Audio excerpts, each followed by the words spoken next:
Number 65. There we go, actually on the right screen. All right, guys, let's run that intro again. Welcome back to Dope Check, episode number 65. We are back in the World Championship. It's just about to be on the horizon. Finally, it's here. I don't know what has been going on for this last month in this Call of Duty world. We're going to talk all about it because, frankly, not much has happened.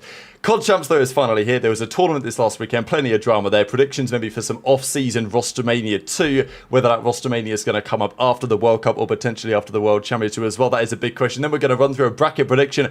Who's going to win the World Championship? Because after 4 weeks, it feels a waiting around while Counter-Strike has a million tournaments, including a major. Finally, we are back. Gentlemen, it is good. Trey is here. He did have his camera on a second ago, but he's got a couple of fingers to figure out live from Toronto. Don's here as well. Ronnie's in the background. Gentlemen, it's a pleasure. Don, how's it going? I hear you're doing some schoolwork. You're coming up to the conclusion on that. I imagine that's been more exciting than watching COD over the last few weeks. Yeah, there hasn't been nothing to watch. The CS major was lit. Yeah. But yeah, I'm in my last week of school. I'm just excited to have like a 2-month break and like prepare myself to like come back. I'm just excited. Hell yeah. Oh, what's good, Trey? Live out of Toronto, not live out of Kitchener just yet. I was like, go on, Trey. Now I'll go. Listen, we live out the 6th, all right? We ain't live out of that other place. I ain't going there yet. I'm there on Wednesday. All right, I'm gonna live up some Toronto lifestyle for a little bit. Go for do a little bit of shopping, go for some walks, get some good food, and then I will go down to the place where Champs is, which I don't know why it's there. But shout out Toronto! I will be on their watch party this weekend with Aroma and Benji and Asim. Cannot wait! It's going to be stellar. Listen, it's not like we said, Rab. It's nice to be in Toronto, but Champs isn't in Toronto, so that's why a lot of people are like, hesitant on going. Also, we just spoke about it before the show, and we'll get into it. But like, the Champs height, it don't feel like Champs. I think there's a few reasons for that, yeah. But it is true, like, because I was in Montreal for the Grand Prix the weekend before the most recent weekends. Montreal, unbelievable city, like such a beautiful city. Love, like that whole part of Canada is just such a beautiful part of the world. So I stayed there a little bit after the F1 race, and I was like, do I stay? Do I go? There's a couple of reasons why I had to come back before Champs, but I'll be honest, like if it was in Toronto, if it was in somewhere else, I'd have like, you know what I mean? I'd have made the books balance somehow. But it is what it is, and there's a few reasons why covering this Champs for what some of the stuff we've got to do remotely makes a bit of sense. But if you guys are looking to get involved with the World Championship on the horizon and some daily fantasy, check out Prize Picks. They've been phenomenal in supporting the content all season long. If you guys want to get involved, download the app. Link at the top line of the description. Claim $50 in your first $5 pick, because there's going to be plenty of that going on this weekend, because finally COD is actually back on the agenda. Ronnie, quick word from yourself. The chat's saying you're going to get slammed in 8s. What's going on here? Yeah, so basically I'm horrible at COD. Shock? No, surely not. Yeah. Well, no, I would never. I never knew that. I wouldn't have thought that, bro. I thought you'd be a fuck it. You're an OpTic fan. You should be a beast. Nah, I'm a burger. I'm a burger. Oh, I never knew that. No, never. That is crazy. Okay, gentlemen, we got some time. We got to talk about some things. I do want to start really with this whole break before Champs thing, because it's been an absolute disaster. I don't think there's any time in the last however many years I've been doing this content thing, and I'm like, I could find 2 videos of content today, but it would be the biggest stretch of my life. So there's been a few days, not many, but there's been a couple of days in the last month where I've only made 1 video, which I never do. Like, I don't even do that in October when literally nothing is happening. And I swear last year in the run-up to Champs, we at least had like S&D 8 or something going on. Like, obviously I want to blame the league and say, look, don't schedule the bloody events like this. It's a piss take, which is true. But also, like, can the players play something? Like, I'm sure they're playing COD, but like, I swear we've got pros just getting off chilling. Like, no 8s, no chows, no streams. Like, I know ranked is broken. I don't know. It's just been, from all angles, it's been pretty painful. The game's horrible. No one wants to play it. I think it is the maps. I think that's the issue. Last year, MW3, people were still playing it because the maps were better. You can't play rank play because it's riddled with hackers. You can't go play console on rank play because what's the point? Because you play on PCs when you compete. Then you got to then you got to play the maps, and then you go like you look at the teams that haven't made champs, and they look more happier than the people that have made champs. They're already in Cancun. Yeah. They're already chilling. They're already out. They're already chilling, hanging with their girlfriends, friends, holidays, making bank on Splitgate, #Splitgate partner. Like they're making they're just making money and having fun. Like I remember I was watching Case on stream. He was doing some like toxic COD lobbies. Shout out Case, I love him over there. And he was like, "Bro, let me ring up Scrap." He was like, "Yo, Scrap, you want to come play Black Ops 6 S&D with me for fun?" Scrap goes, "No. How would I do that? That sounds horrendous." And he just put the phone down on him. Like if that doesn't tell you, if that don't tell you, listen, the players are just waking up, and even Don knows this. The players are just waking up right now that are going to champs. They're scrimming because they have to, not because they want to, and then they're getting off. No extra COD, no nothing. They're just doing what they got to do for the day, getting off. Yeah, I mean, I feel like Cancun is probably a vibe right now, just because of like the competitive state, bro. Like, I mean, I haven't talked to anybody. I've been in my own world, like besides Kenny, and obviously Kenny's in fucking Cancun, and he looks fucking vibey. So like, besides that, I just feel like the people I do talk, like, I just feel like everyone's like not admitted defeat, because like I feel like half the teams just know it's chalk. You know what I'm saying? Like, yes, they made champs. Woo, like it's cool we made champs, but they know they don't stand a fucking chance. Like, Yeah. I feel like at least 2 or 3 of those teams at champs know they're cooked, bro. Like Thieves and FaZe, they're gonna fry everybody. I feel like maybe OpTic and Miami can like have a like an outside chance, but like I just feel like those like who's like the bottom 4, like Ravens. I feel like Ravens know they're cooked. Yeah, for sure. Ravens know for a fact they know they're cooked, bro. I mean, Austin, Austin maybe they didn't give up. Yeah, a little bit. Maybe they didn't give up. I don't know. I just feel like a couple teams they probably are mentally fucking chalked, bro. Like they're shooting for top 6. Like they're like, yo, we win a series. That's good dough right there. Listen, if I'm one of those teams, if I'm one of those teams that doesn't live together, we're not in a team house or anything like that, I'm just saying my internet's down for the week and I'm fucking off. All right, I'm off for the week on holiday. Yo, Trey, you're hopping off. Bruh, Google Fiber has been down in my area for 2 weeks, bro. 2 weeks. Oh, and then your squad posted a pic of you in Cancun and you're just fucking vibing. Honestly, every team should have done that. A group holiday before they went to champs, because they had enough time. They're not playing anyway. So they might as well just went on holiday and get some team chemistry up or something. Right. And the thing is, too, one more thing. I was gonna say, like, this is the moment, like I just feel like champs historically crazy shit can happen. Like I just feel like the 8th seed can beat the 1 seed on some random, like, this is the moment you waited for all year. Like, if you make a run this event, everything that, if you got fucking turned on for the loss in Major 1, none of that shit matters. So like, this should be the 3 weeks where everyone's going crazy. This and ESWC, because this is literally the most money. Like, everyone should be going crazy, and I just feel like it's the opposite. Like, people are just like, damn, like, we played this game for so long. Like, if we don't know how to play by now, that's literally how it is. They're like, damn, yeah, that's what they'll say. If we don't know how to play by now, we're good. fucked. But it's like, you low key. I mean, I get what you're saying, but at the same time, it's like some crazy shit can happen, bro. People, like, when that type of money is on the line, just shit can get wicked, bro. Like, you can make a run. You can turn the fuck up.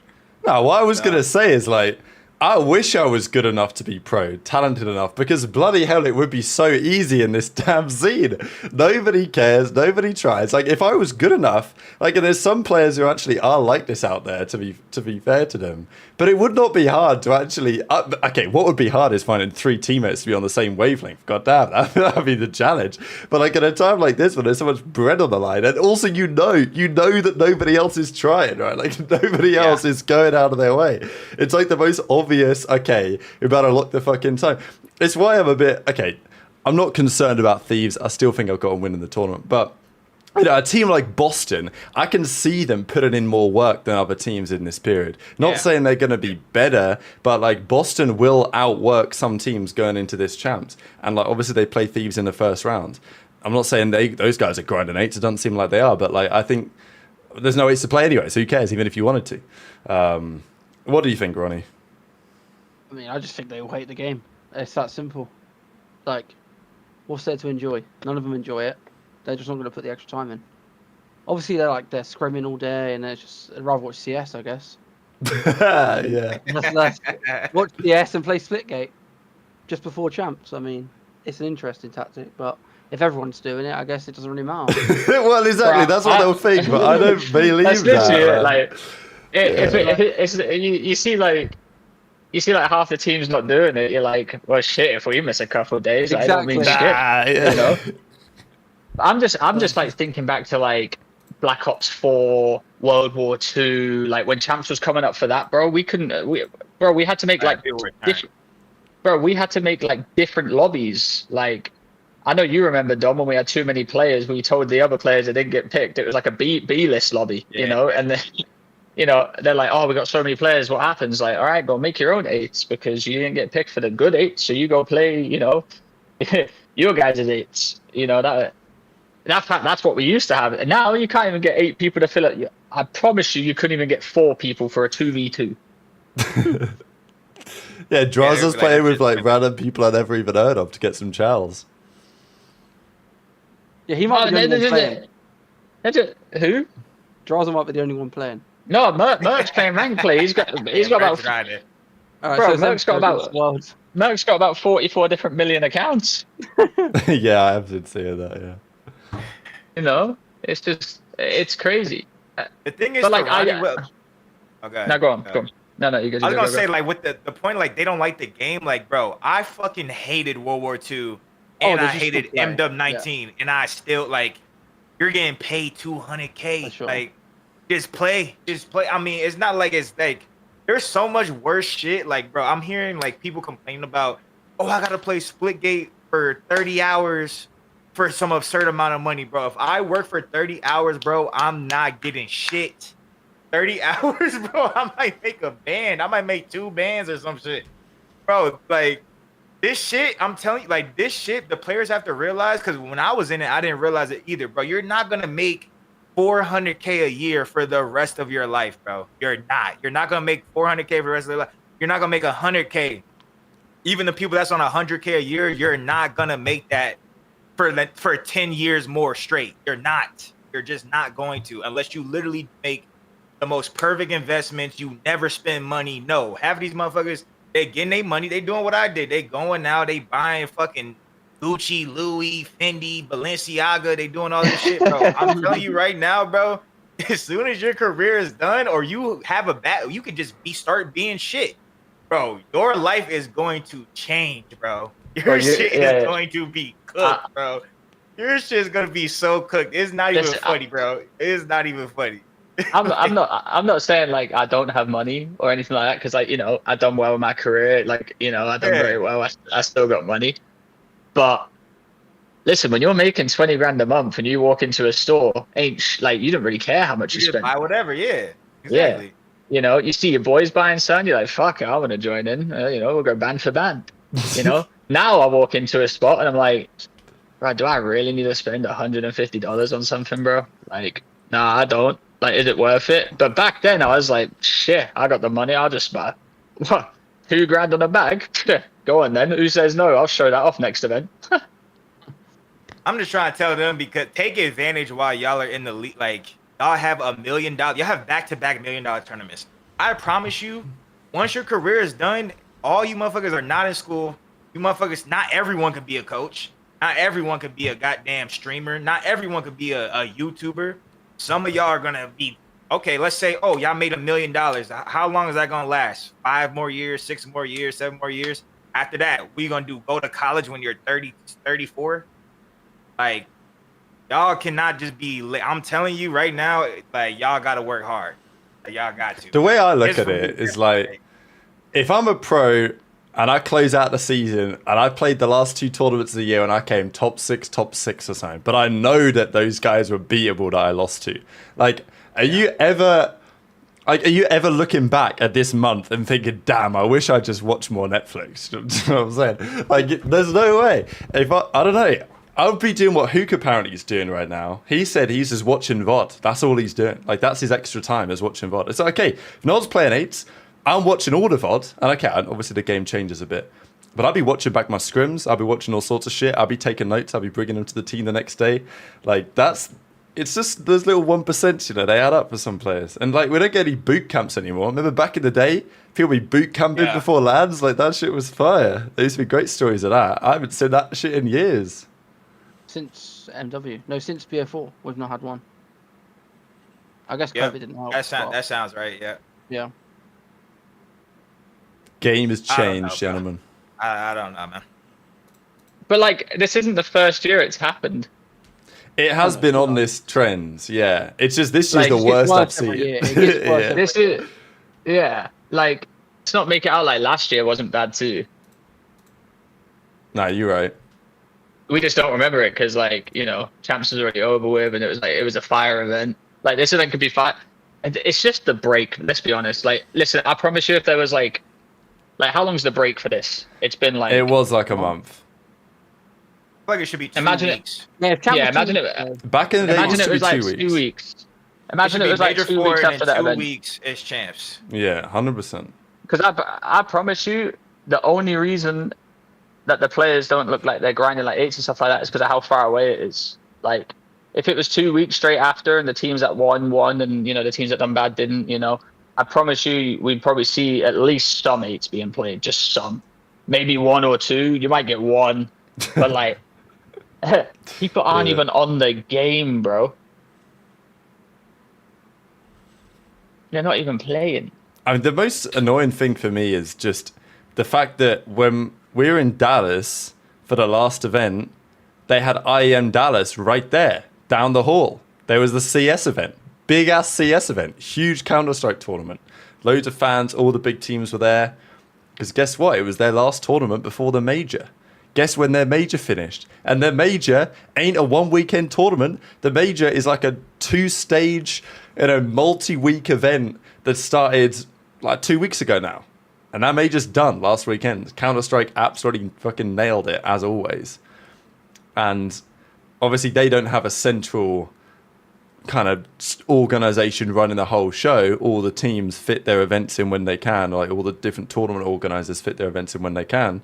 But I know that this last weekend, CS gained a lot of new COD fans.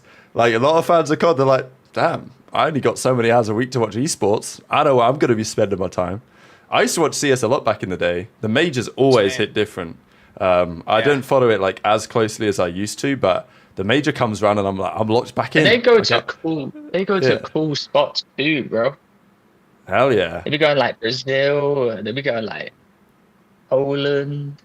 They've got the whole, like, that is the thing with CS, the advantage it has. I mean, it's a pro and a con. It's not really a con, but like, if I was making content about it, like, you've got to, on some level, decide where you're going to focus your attention, depending on where some of the fans are. That's what makes CS a bit difficult to cover, just because you know, are you talking to the American audience, like, you know what I mean? Whereas in COD, it's a bit more straightforward. But yeah, it's Counter-Strike has always been built different. And I'm not saying COD's ever going to get to Counter-Strike level. It never will, let's be honest, for multiple reasons. But the point is that, like, there's some things we could try, you know? Like, there's got to be some things we could try.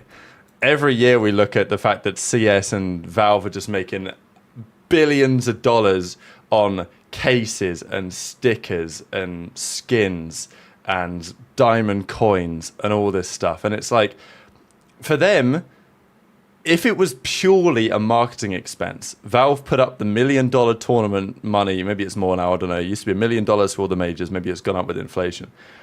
If they just slammed that money down there as a pure marketing expense for the game, they'd still profit off it. But that's not how it is. Like, they're making absolute bank off everything associated with it in the same way that Riot every year. Riot don't really do a great job of Valorant esports, in my opinion. But every year they come out with the Champs Pack. But the Champs Pack's actually fire, unlike what we get in COD. And the teams, I think there is now like this in COD, but the teams who are at Champs, whatever, they get like a cut of the revenue or whatever that skin pack sells for. There's something like that goes on. But it's not exactly crowdfunding the tournament. And it's not like they do a great job with it. So I don't know. We could just be so much more efficient in basically every single way. JP was even talking about it as well and was saying that in CS, the amount of data they have that is recorded in the game state, and look, this is never going to happen in COD because our game's a new game every year, and even if we could do this, which probably the developers don't know how to, but if they could do this, then it would still take them years to make it work anyway. But JP's like, look, you've got 128 tick. In COD, they say we get 60 tick. I don't know if we do. It used to be worse than that. And JP was mainly like talking 12, about... Yeah, there was one game where we had like 10, where we played at like 10 tick in private servers. Brother, they had me playing Jetpack COD on fucking 12 hertz, bro. I was dying around. I was dying around maps, bro. Was it Infinite Warfare that was crazy for that? Is that what I'm thinking of? Yes. Yeah, was it different servers? Yeah, I think so. It was one of those games. It was like that or World War II or MW19 or some shit. I can't remember. I think it was Infinite Warfare because I remember when because MWR came out the same year and that was the same shit for that. Like the private games were cooked on that. Yeah, whoever was host you just got bummed. Yeah, absolutely nothing he could do about it. So JP had one idea what to do in future. Like, let's say we run this season back again. How do we fix it? What's the strategy? I know JP said that, like, look, if there's going to be this gap, because as I've said before, the reason probably why this gap was a thing is because DreamHack had to be the dates that DreamHack was going to be, because that's when DreamHack was. We can't make them move it if we're going to partner with them for the final event. So I think that kind of messed up the season calendar a bit. Still a good event, but like, you know what I mean? It had its implications. There was talk that we could have just run another minor tournament, right? Like between Major 4 and Champs, have a little online minor, 8 teams. Okay, is it a bit cheese to have a small minor before the biggest tournament of the season? Yeah. Is it something else going on? If you're not going to run a minor, maybe do like a little all-star weekends, all-star game. I don't know. Like, you got to do something. What I look at is I don't watch these games, but if you look at baseball, if you look at the NBA, you know how many fucking matches these players play every year? Like, obviously Americans know, but for us from Europe, the fact that they're playing like 100 games a year or some shit, like 80 games a year is probably more than that for some teams that make it all the way deep in the season. Like, and that's like, and that's a real sport. Like, you know, that's like physical recovery and shit involved in that. Like, you know, if you want to play COD 12 hours in a row, you can. Pisses me off, man. Yeah, it's. Listen, if you want to know how to fix this year, you can't. It was unfixable. I'm positive as ever, Trey. Listen. Every single year, something bad happens with COD. There's always people like, this is what we should do to fix this. This is what we should do. No, there's no fixing it. It just gets worse every single year. It's nothing to do with the schedule, really. It's to do with the game. Even Warzone's dying crazy. I saw Paul Exeter tweet about it, but I'm like, I haven't seen him playing in anything. I don't know if he plays Warzone or COD. I don't know if he plays Warzone or COD like COD challenges. I don't know. I can't keep up with him. He flip flops. But my thing is everyone has these ideas on how, you know, everything could be run better or something like that, where we could keep people entertained. I mean, let's just say what it is. Like, it just happens every year regardless. The game just isn't fun to play beyond 3 or 4 months. I think it's both. I mean, obviously the game is trash, but the schedule could help. CS have had the same game for how many years? Godlike. That's my point. I seen this motherfucker get turned on with a Desert Eagle cross map last on fucking, what's that map? Dust 2? Yeah. I lost my fucking shit, bro. Like, yeah, but even when Dust 2's been around for like 25 years. For like 20 years, bro. They're playing the same shit, and that map is godlike. That's a godlike map. I get dope seeing that map. Like when I used to play that game, that map is godlike. The thing is, like, they made a couple of changes to Dust 2, but something like Mirage, I know they added the bench, but like, I don't know. It just brings. It's so fun watching them play all these settings. Like they don't change the maps really at all nowadays. Like they make some small tweaks, but Like, yeah, is what it is. That's my point, though. It's CS has had the same game for that long, godlike game. We have a godlike game.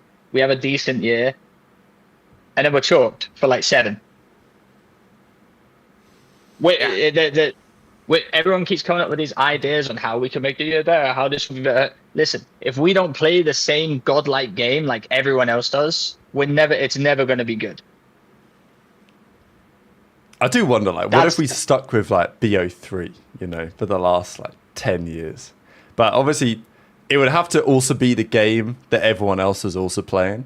Because, like, even if we brought back BO3, but we still had the new CODs coming out, but like the competitive scene was just run on that one game, like it'd be better, I think, but it wouldn't be. First of all, Microsoft would never do it, but it wouldn't be quite the same, you know. Whereas CS, like if I want to go play CS, I play CS. Go on, Ronnie. It wouldn't have a jump in viewership ever either. Like, it will just stale out, I think. Like, it'd have the same viewers every year. Yeah, because there's actually still a pro mod scene on COD 4. That's like there's tournaments that people play on PC pro mod, like on, I don't know, what's that map even called? Crossfire or some shit from COD 4. And they're still grinding it to this day. And there's some people that tune into those tourneys, but nobody really cares anymore, right? Like that game's, you know what I mean? I mean, listen, every COD person these days is just ADHD riddled fucking energy freak, right? Like, let's just say that. Brain rot, yeah, literally, that's what it is. Because you look at CS, you look at Valorant. Like, the only reason I say Valorant, like, I know they got special abilities and whatever like that, but it's still a slow game in terms of like movement wise, and like, you know, you walk, you sprint, like you don't sprint, you just walk, crouch, fucking walk, like. Same as CS. CS, very slow game, very strategic. You throw, like, I'm telling you, you put COD Ghosts in front of people now for strategic S&D, everyone's going to roast it and say it's the worst game of all time because they can't just run around, jump around. Like, that's just how COD is now. It's turned into a Fortnite game, realistically. You probably don't even have to go far that back. You probably go to Cold War, and people would think the same. We've had that game compared to these ones. Me and my friends played it the other day, and it was horrible. I want to go. I'm trying to go. Sure, I'm trying to go further back though. Oh, for sure. But what'd you say, Rap? I'm trying to compare it. Like, no, actually, I was good at that game. I'm trying to compare it to like CS, like how long CS has been out. Like, imagine you give everyone COD 4 right now. Like when I played COD 4, I fucking loved COD 4. But you give COD 4 now, this game's fucking ass. Oh, what do you mean I can't backwards dolphin dive, barrel roll down the stairs? What? Like, what do you mean I can't do that? Yeah. I think Jeremy, I can't slide uphill. Huh? Jeremy's exactly right. There definitely needs to be work, but I loved every major I've been to in person, which is exactly right. The events are always fire. Like, the events are great. The COD scene is great. The COD scene only lives because of the community. Like, the heart and the soul of the community is literally the only reason why this shit's still alive, which is kind of sad to say. I mean, you saw the picture that Rappy tweeted, like, CS major, CDL major. Yeah. Obviously, it's like, you know, there's, you know what I'm saying? Like, there's slightly different stories, but yeah. I mean, we're going to use another picture of a COD event from Miami's event. Yeah, I mean, it's a little bit of a Apple story. They don't count. They don't count. Yeah. Yeah, but my point is, like, every CS event, it's not going to be like that, but it's close to. To be fair, most of them are pretty close to this. You know what I'm saying? They're close to. Yeah? With us, you either get OpTic hosting it in a goddamn stadium that looks crazy, and then, boom, you're at a gym. At least with CS, they got stadiums and stuff like that. They're always filling them out. It looks sick. We go from Madrid, like, tennis court or whatever it was. To what was it? Dallas. Yeah, went to the big arena, fire ass arena. Yeah. Then we go to a gym. Then we go back to Dallas for DreamHack, big arena, not arena, but like big space. And now we're in a hockey stadium in Kitchener. Like, first of all, I think all the events need to be consistent and uphold like some standard to where like it looks fucking cool. Like, you know, you're going to a COD event every time, like a similar vibe. Like the Miami one is just It's just terrible. It just is. How do It's they not sign up ideal, for it yeah. off But every like, time? it's better than running it with no fans in some Yeah, but Columbus like studio. that It should never shouldn't be a combo, the but yeah. That shouldn't be yeah, a it choice. should. You shouldn't have to choose between Wait, them there two. shouldn't be an ultimatum though. You know what Exactly. I'm saying? Like that shouldn't be a thing. I'll just Hello? change the server real quick. Yeah, we're back. I'll just change the server to make the Okay, connection okay. better. No, I hear you But yeah, guys. like you're saying like comparing apples to oranges, like yeah, cool, like, but I feel like every other like good esport has consistent events. Yep. And like, how can we go from like not getting mocked online 24/7 when we go from an OpTic major to a fucking Miami Heretics gym major? You know what I'm saying? Like that to me, that's just on it. Like we're just gonna look like a laugh at. We literally look like the ESL Halo champs thing, going from that to that. 2017 Halo champs. Yeah, literally. I guess I could find the pick again real quick. Like that's what it feels like sometimes when we go from major to major. I just think there needs to be like some sort of standard being upheld. Like you're not hosting a major unless you get it in a, not Arena. a stadium, but like, yeah, like an arena. Like that like the league should have like league standards. You're not hosting an event unless it's in an arena. Unlikely no events anymore. There you go. Welcome to the Halo World Championship 2017 finals. My favourite event. Like that's bad, but and I know we haven't had anything. I mean, To be fair, that's not even where the actual event was. That's like a side station bit. Still just I know funny. people it was used still, to- it was still, It's still not great. No, yeah. it's No. still not great. It's the fucking balloons, man.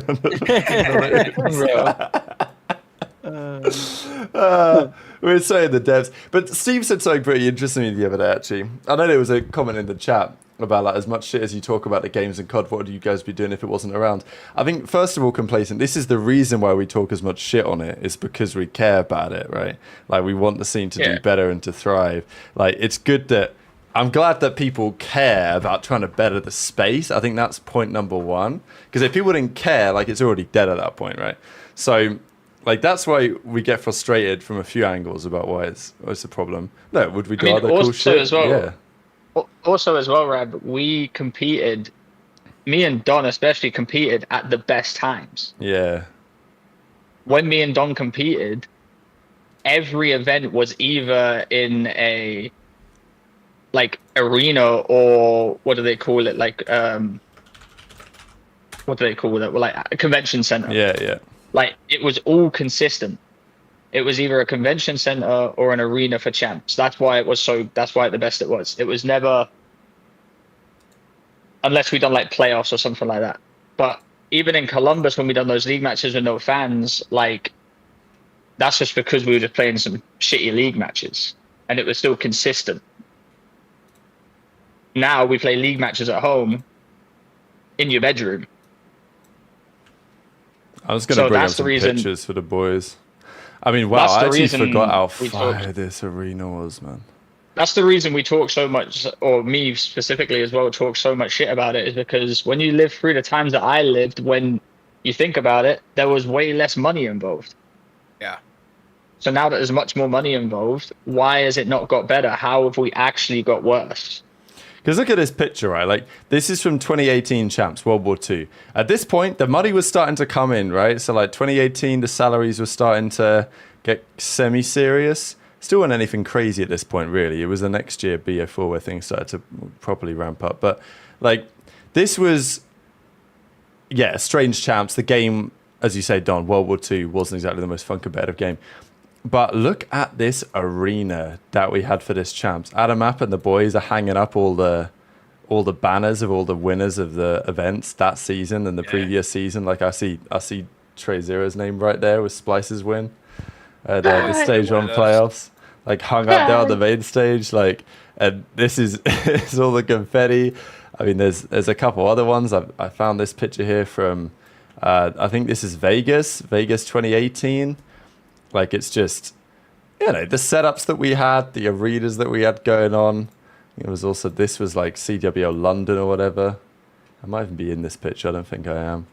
But yeah, this is people that run these BO4 events season. now, like, do they not have any shame? Like, when you look back at these photos, like, how do you think what you're running now is good enough?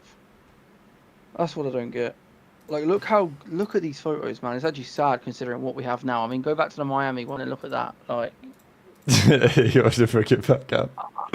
I mean, There I we don't want go. to cook Miami constantly, but it's not good enough, is it really?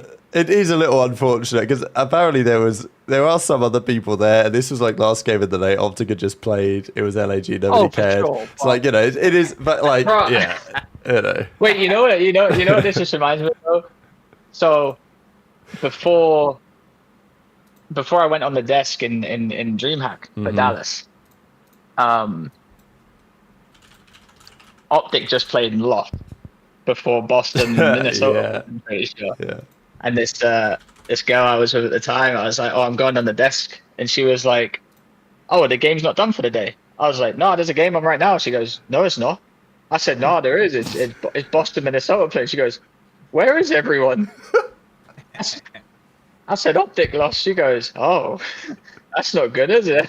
That's how we work around here. That's how we work in COD, baby. That's how we work. Bro, there was a whole last game going on, hard point on the screen, like call outs going or whatever like that. And she was like, "There ain't no game on." Like, that don't happen anywhere else, bro.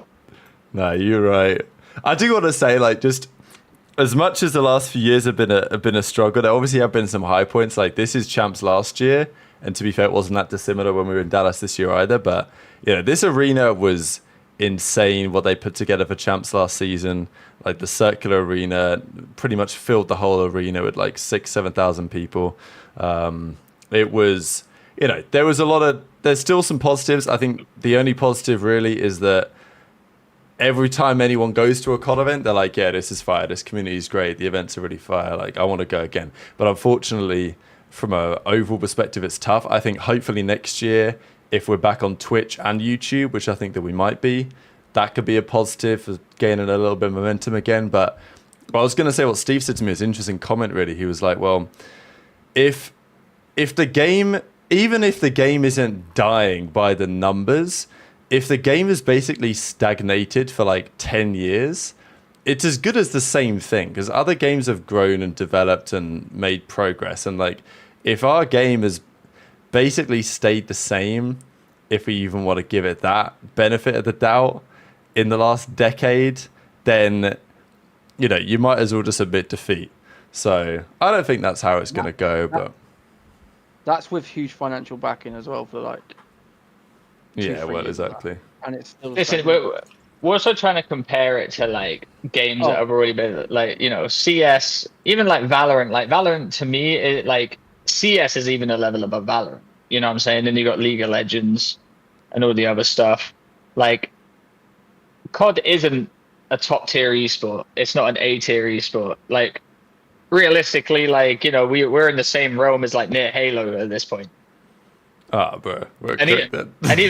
and even Halo, like, bro, Halo finals, when I'm watching Formal dart around with a sniper, I'm like, yo, this is way better than COD. Yep, literally. Yeah. You know, like I said, I think the game is the big issue. Like I think this COD died out so fast, and that doesn't give me a lot of hope for next year being another Black Ops. But COD to me just dies out so fast. This game was meant to be like this. COD's back this year, boys. Black Ops 6, Treyarch are back. They're gonna do it. The game's gonna be great. The CODcast is gonna work from day one. Listen, and you know, shout out to like Zinni and, you know, Fatty and Jay Leto. They're the only guys carrying the fucking streaming scene of it too. Realistically, Havoc gave up. He's playing Valorant. Yeah, it is. Jay Leto and Fatty are carrying COD content, and I'll tell you what, I'll be watching them because they're funny. I'm not watching them because they shoot. I'm not watching them because I want to watch them shoot and play COD. I'm watching them because I laugh at how they, you know. But if that doesn't tell you the state of COD in terms of like, you know, like even the best players in the world don't want to fire up their stream and play COD. I think I might have to. You might have to, buddy. The chat wants us to do a 1v1. 1v1, $1 Chal, CMG. Wait, a little Ronnie Rab 1v1? Yeah, a little Ronnie Listen, Rab 1v1 presented by PrizePicks, Listen, code Breaking I Point. might not I get even had the to see that. I might Me not and get Don, the kill. me and Don podcasting. Oh my Oh, god, that Jesus. would be That might be some content. For the that would be off-season. good content actually. We could play on like a number of games. We could play a little best of 5. Start on It'll be over in 3 then. start on this game. Map 3. Redwood Search. Listen, we're playing old CODs, bro. If we're doing that, we ain't playing we new. have to. I'm not watching Ronnie's slide cancel on Skyline. You got another thing coming, bro. Yeah, I hit a little wall bounce on the fringe tracks, maybe. Little one burst. That just brings you to the clip of Killer where he's watching Illy do the bouncing on the wall. Yeah. He's like, dude, what? Okay, COD's chalked. It's a pleasure, gentlemen. Bye. But we did have a tournament this past weekend, and Did we? yeah. Well, I don't know if you knew about it on Trey, but Toronto hosted the tournament. It was called AMD Gaming Overclocked 2025. So shout out AMD for supporting the scene. Hopefully they'll stay around. Oh, there was a tournament. Oh, really? Oh, shit. Yeah, Okay. Two it awesome was pro fire. teams played. Yeah, so basically there were 4 pro teams that didn't make champs. So 4 pro teams got invited, I imagine, because Toronto didn't want to play. I imagine the other teams weren't going to play anyway, which is fair enough. 2 of them showed up. So Falcons didn't bother playing, and Cloud9 didn't bother playing. I don't know if that's because their teams are chalked or because one of them's in Cancun or whatever. It could be a number of things. Rocket decided to play. Genomates decided to play. So we had 2 pro teams, 14 challenger teams, and Afro's team won. Afro's team won the finals. They actually had a pretty mega result in the finals. It was a game 7, round 11, and they won. Like 3 round 11. They won They won 3 3 round round 11s. Yeah, it was actually a ridiculous series. They won 3 You gotta round think 11 you gotta get searches. one, right? Yeah, absolutely. So Exceed and the boys, Ave dropped 168 kills in the grand finals, which is pretty insane, actually. But they did. Notorious also beat them earlier in the tournament as well. Afro had a 1.3 in that series. So, yeah, my GOAT should have been on the league team this year, but it is what it is. League doesn't know ball, as always. But yeah, Don, thoughts on Rocker, everyone's favorite team right now? I mean, look, you said earlier Kenny's in Cancun. If he actually is in Cancun and he was playing from there, then fair enough. Maybe understandable that they just forfeited out of this tournament. But they played the first round and they 3-0'd some team. Then they lost to Exceed, and then they just didn't even bother playing again. So I don't really know what the story was behind that. I don't really want to say too much, but I wouldn't look too much into it. I think they just had no dope. Like, they're just not trying. I mean, they haven't been playing. Exactly. They Well, just exactly, haven't been yeah, playing yeah. it. They haven't been playing at all, training, and then they just like, yeah, let's play the tournament. And then they play the tournament, and that's what happens, you know?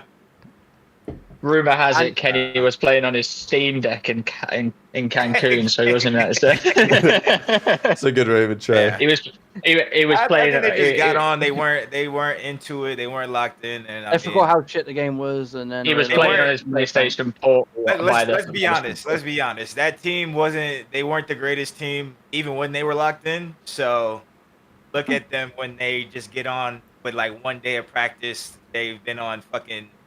I've been playing Estriel and 2K. Ken's been playing fucking League. You know, like they're just they're just like, yo, we're not locked. We're not trying. We're not finna make a losers run all day, all night, and play this shit all night. Like I'm just over. It was also a new patch. It was also a new patch that they haven't played. Oh yeah, new patch they haven't played. Yeah, they're just. So in reality, if the pro teams did win, Listen, whose idea was that to play that tournament, bro? Yeah, they shouldn't have played. They just shouldn't have played. Whoever played just set themselves up to get like ridiculed by like people. Yeah. There was really no winning for the pro teams, unfortunately. Yeah, because No, if they won, they were supposed to win because they're pro, and if they lost, they looked like shit. Terrible. Like they weren't even like trying. Like they're not good enough to not be locked in and beat like top challengers. Like those guys, I feel like the teams they probably lost to could have beat them when they were like playing the game every day. Like maybe. obviously I would have favored Rocker in this tournament if they were locked in, but like they weren't Nah. that good. They weren't. I'm just saying they weren't that good to begin with to like just world star everyone in the tournament. So like they haven't played the game. They lost. Like chalk it. It's over. They shouldn't have played. Listen, I lost all my rocket dope 2 weeks in. You said what? I lost all of my rocket dope 2 weeks in. Oh yeah. I never had any. Yeah. After that team change, I was like, Kenny on rocket, man, I can see this team going crazy. And they were literally the same team.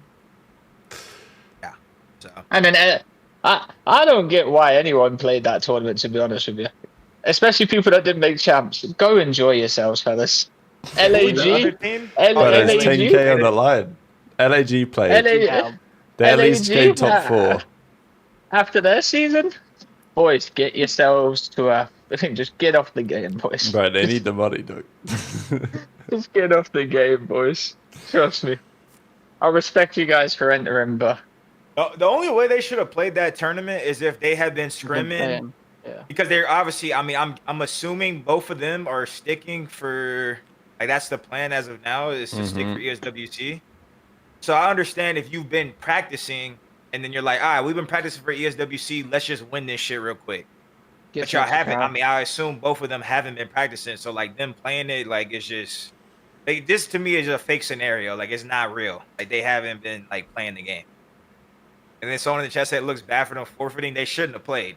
Like that was kind of that was the forfeit. They realized, damn, we shouldn't have played this shit, and then they just forfeit. They would have just lost. Anyway, they wouldn't have won. Wouldn't have won the tournament. and if they should have just streamed it as well. Yeah, they didn't even That stream was it either. weird. That was LAG. They did, definitely but should have Rocky streamed it. didn't. Oh, Yeah. LAG did. Okay, they Yeah, definitely 'cause should have no, streamed it. That's what I'm saying. Rocker should have streamed it just because like they could have just laughed it off and the community would have been Yeah, laughing with them. yeah. Oh, they're not yeah. even trying. Exactly. Yeah. Yeah, Yeah, like yeah. they could have been, There's oh, been my taught- internet shit in the bed, I gotta turn the stream off. Like now, There's people been- think they were going hard off stream and then getting like. There's been Cool. tournaments that I've streamed Yeah. that I just haven't cared about, and you can just see I'm not caring because I'm streaming it, and then it just looks, and then you just have fun with your chat. Then it's at just that point. content, yeah, exactly. Yeah. Instead, like you forfeit, and it just makes it look like salty. They definitely should have turned Yeah, it into you're right. content, and then this wouldn't even be like a conversation. Yeah. Yeah. 100%. Gave Stallions a free dub. Gotta respect it. But yeah, so Afro's team win the tournament. Both of the pro teams get slammed. If Falcons and Cloud9 had played with their teams, how far do you think they'd have got? 4th? Same. 6th, I mean, 6th? same, 8th? whatever. I don't know. Like, I mean, it they depends on probably the haven't playing, been don't playing, it? bro. Yeah. Wait, Kreb's been playing. He's still in the H chat. He's like, bro, I'm not even going to champs and I'm grinding. Kreb's been Kreb might have went MVP mode this time. Yeah, he would have dropped 1.4 and shit. He's Kreb actually has made it work. 99 jump right now, and he's not even playing that champ. Shout out to Kreb. I see him trying to grind. Yeah. Fair enough, bro. Get yourself an holiday. Just give it up for the year, bro. Just get yourself on holiday. Just stop. Just stop. Come back and be 07, it might be time. Yeah, just don't even go to EWC. Just Don't even Krem's go. addicted, bro. Krem's addicted to COD. I fuck with it. it's immense. It's an illness. Get yourself on holiday. So LAG, they went down to Omid, Brooklyn, Brack, Prolute, Standy, and Yuli. Those guys getting ready. I'm hoping Afro's team, shows some good stuff at champs and gets to EWC because I think it'd be a cool story. I know Yeah, that's is been it one of the top key 2 though? takeaways. Is it top 3 or top 2? I think it might be top 3. I think it's right? top 3. Oh, nice. So they probably will. Go I think there.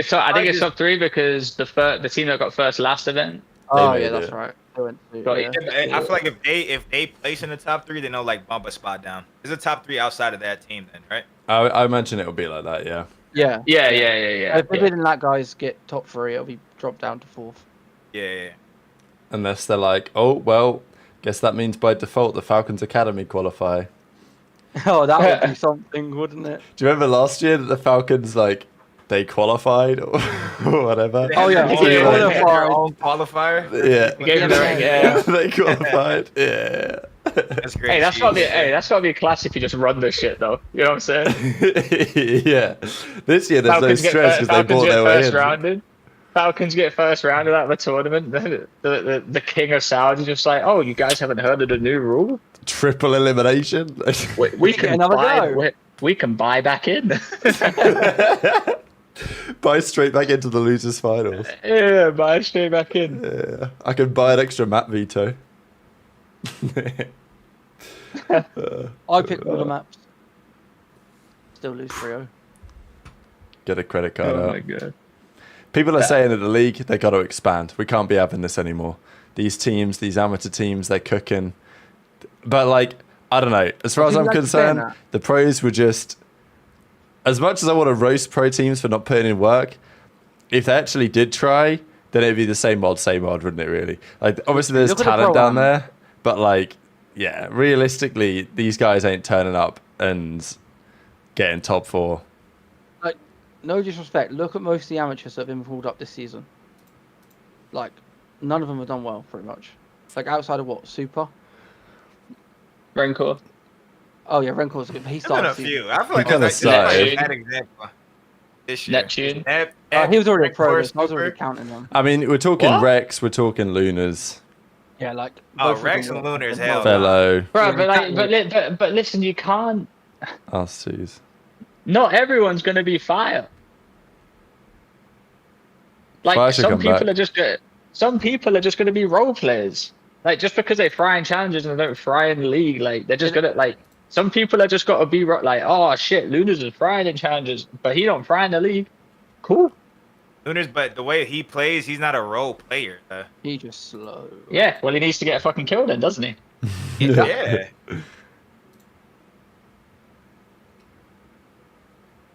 Just looking at some of the Hixie stats. Hixie had a good series against the Notorious Boys both times they played, but unfortunately lost.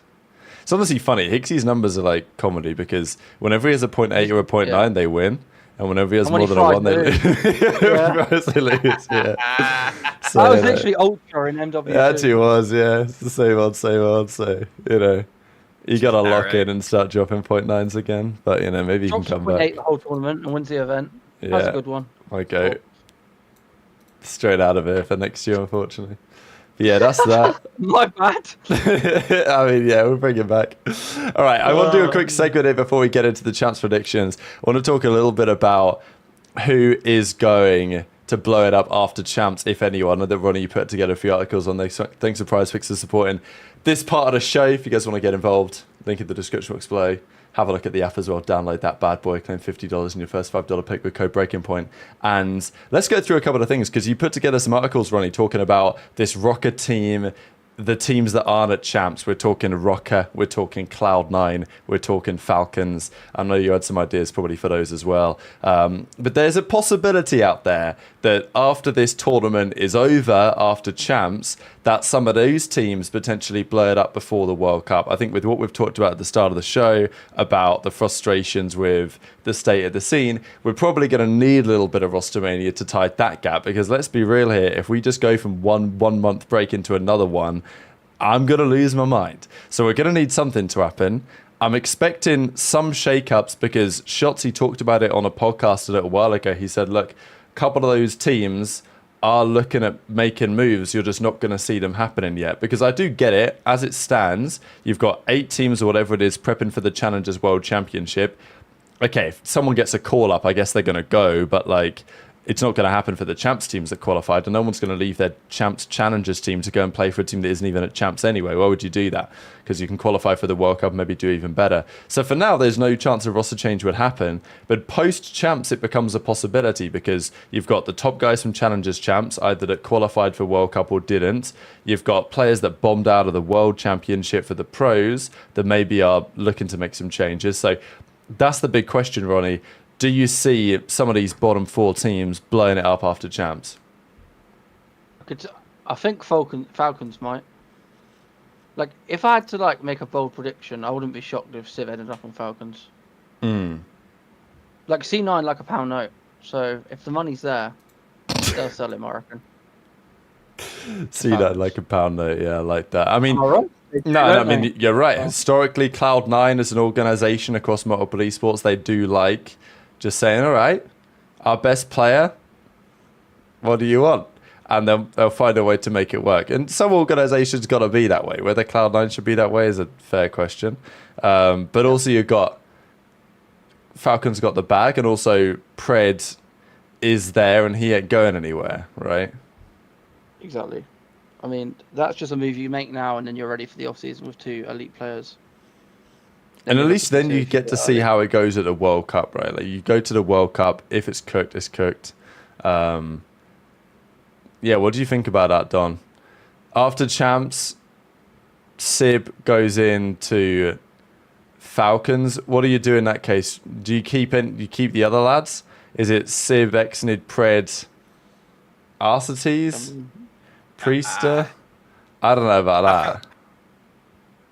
I mean, I feel like, to be honest, Priesta and Alec are probably chalk. I mean, at least I don't know for what they're gonna do for the next event. But obviously they want to win that shit. For BO7, they're chalked, for sure. Yeah, they're for sure chalk. Yeah. Yeah, I think they could get Civ. I think C9 is asking for a lot. So Especially if Falcons come knocking, you know what I'm saying? Like, But they're just gonna up it I like feel like 5%. Yeah, I don't know. I don't know. Harrison says Kenny, Sib, Pred, Exnid. Oh yeah, I'm sure Pred and Kenny are gonna do Yeah. straight away. Yeah, but if Falcons come calling. Yeah, that's true. Listen, I think we go out the box. I say we bring back some retirees. Yeah. Scump, Octane, I think 0. I think we've lost a lot of personality in the league with a lot of us being gone. I think it's just time to start paying people to supermax to come back and actually play these things seriously. I say we get a team consisted of me, Don, Methods, and Octane. I like that. Who are you guys competing for? The Falcons. Of course, yeah. Falcons. Yeah, I'm not doing anything about the bag. I say they just blow it up, bring back a content team, and we just run it up. So wait, run that team up for me again, Trey, because I mean, it might certainly one of the teams of all time. Well, Don's gonna have to do a lot of the forefront. All right, he's gonna have to be in there a lot. All right, I'll back him up though. Yeah, that's gonna have to be sub Trey back on the menu. Oh my god. Yeah, listen, Don's doing a lot of the work. All right, he's how much Addy have you got lined up for this play style? We might have to skip the Addy. What's the team? I was typing in our chat. Oh, you good? Listen, me, you, Octane, Methods. World's slowest team. But come on. Wait, it's basically OpTic World War II champs team, but upgraded, right? I'm gonna have to lose 100 pounds, bro. I'm gonna have to be on the trade diet, the 200 calories a day. Listen, I'm telling you.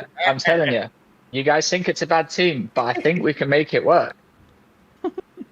Listen, we can get some wins. I'll tell you that, man. We get like 5 wins at least. Listen, I think that's better than my Paris Legion team. I truly believe the fans would be back too. I mean, you're right. That's what I'm saying. I mean, that for sure. Minus Scum plus Trey, minus Chrome plus Don. Hang on. Listen, we're lacking a lot of personality, all right? And I think we have to bring back some personality. And who had the best personality? The older players. You're right. The kids these days aren't like that. You remember that? Know. Remember that the kids podcast are AI episode? these days. The kids are literally AI brain rot kids, unfortunately. It is sad to see. But they ain't built like the players back in the day, 5 lads in a hotel room because they were just passionate like that. Not in that way, but can we go to this American event? Yeah, but you're sharing a hotel room. All right, bet. 2 people in each bed, and then someone just laying on the floor. Yeah. It was usually me. Paying GB credits for steaks. Wow. Oh yeah. Yo, Mark, can you grab me some food, bro? I'll pay you in GB credits. Like that podcast episode with was it Nameless, B Sport, Scraps, you. Oh, the Red Reserve Mad thing. Cat, maybe. Yeah, that was it. Yeah. Yeah. Those podcast episodes were dope too. No, it was so fire. Like the whole community was watching them, but like they don't build. You imagine building that with players from today. Like you could maybe do it, but it'd be a struggle, right? Like, Yeah. Bro, we got some robots playing COD these days. At least there's some Yeah. personality still about, but we got some robots. I swear we didn't used to have as many robots like back in the day Bro, as we have like, today. like I've got some stories, bro, and I guarantee, like, you just be like, oh, yo, what's the most interesting story you got? You know, one time we like got back from an event and like we got back to our hotel room and just like there slept in it. Like we, Yeah. like, yeah, Dom, when you finish a game of like when you finish a day of playing, like you probably got like you done some shit. You know what I'm saying? You definitely got some stories. Like now it's just like maybe people take it too serious. Maybe that's what it is. Yeah, I mean, we're just together as a community. That's why. Now it's just Yeah. people are just sticking to themselves, you know. That's Nah. I feel like that's just what it was. We were always hanging out together. I was hanging out with everybody on other teams, and then I would play them. Obviously, it was competitive, but I was friends with everybody. We Man. just had crazy ass stories, bro. Like I don't know. Too many. Now it's We had just like smoking stories. We had smoke papaya stories. We had all type of stories. smoke papaya Yeah, stories. Too much Addy stories.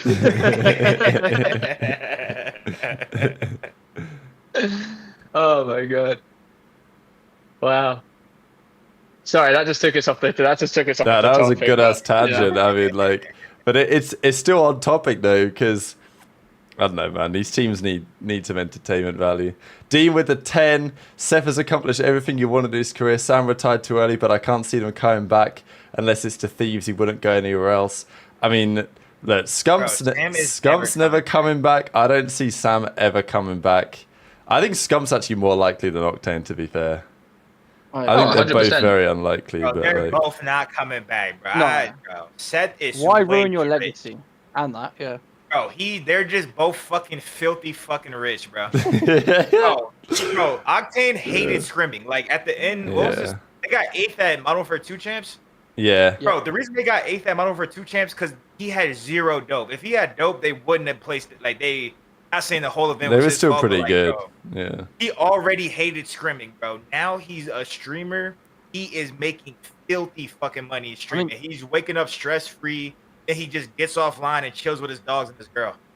There's no way he's ever coming back. He's literally said it turned down like silly contracts from Falcons to not come back. Like he is never coming back. Bro, Ever. he is loaded. I think he has Yeah, like 2 houses, and he's still making cat, bro. He's got bop. Sam's one of the people I've seen like through his career. I've never seen Sam with a nice pair of nothing. yeah. I ain't never seen Sam with a nice shirt, a nice pair of shoes. Not saying that he's a bum. I'm just saying. I'm just saying, like, bro, he got. All your shirts money. are ass.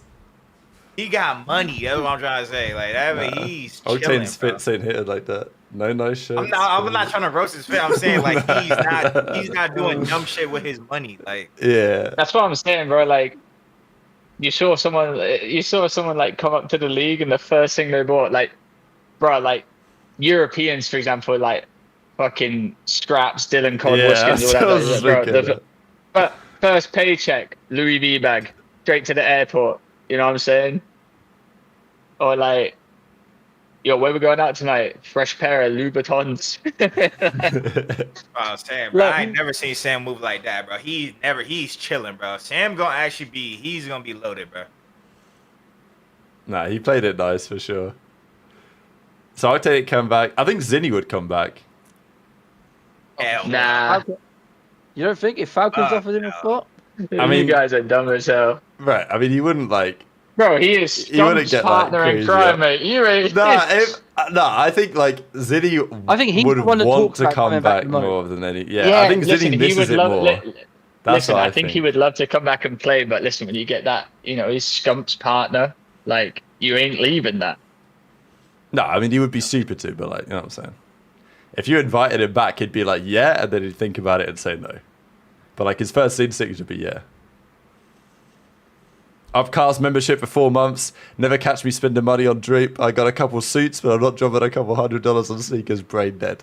It's a generational member right there. He's Couple having a hundred. Oh, couple hundred. listen, all I remember Pop those is, numbers. and this That is was like the rookie numbers. listen, I'll give you guys a story just based on like, listen. When I was making serious bread, All right, making like what was it like 20 a month on New York. All right, I went home for a little bit beforehand, and I always had money before then. And this is how like dumb it was. I just got bored, went on a spending spree, walked into one of those stores, flannels in the UK.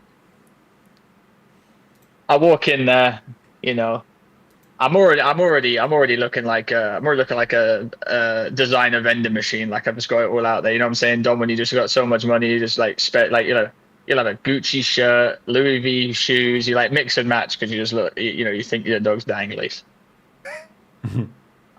I walk out of that shop after spending 11 grand pounds. Woo! Straight. And I'm sat there, I'm thinking, and I sit there to this day and I think like, why did I even buy those? I sit inside and scrim for 10 hours a day. Like, I don't leave the house. Like, I would wake up and just chill in like a Louis V top. Just, I wouldn't go out in it though. It was the most dumbest thing of all time. 11 grand in one sitting. You thought you were Chris Brown. That's what I was. I walked out of that bitch thinking. I walked out of that bitch thinking. I think I had a little baby. That might be insane, bro. That's where all the super chat money goes. One sitting is insane. I know Kenny bought like some fucking off-white jacket that was like 7 grand. So I guess that's in one sitting because it was just one item. But holy fuck. Bro, I'm just saying. Biggest mistake of my life. Yeah. Nah, we done from it. It happens, man. All right, just before we finish out this, go on, Trey. I did buy a Rolex as well. That was outright, but that's a little bit different. Yeah, I remember that one, the little two-tone. Two-tone champagne. Yeah. Jubilee. No, it was fluted bezel. Yeah. Little white gold fluted bezel. Nice little piece. I was like 19 at the time. I walked in there skin tight Adidas trackies. Yo, can I buy a Rolex? They knew they had you. They gave you a markup on that bitch. 100%. And just before we close out this little segment, nice little tangent there. Don, what do you think about some of the players in the top side of challenges?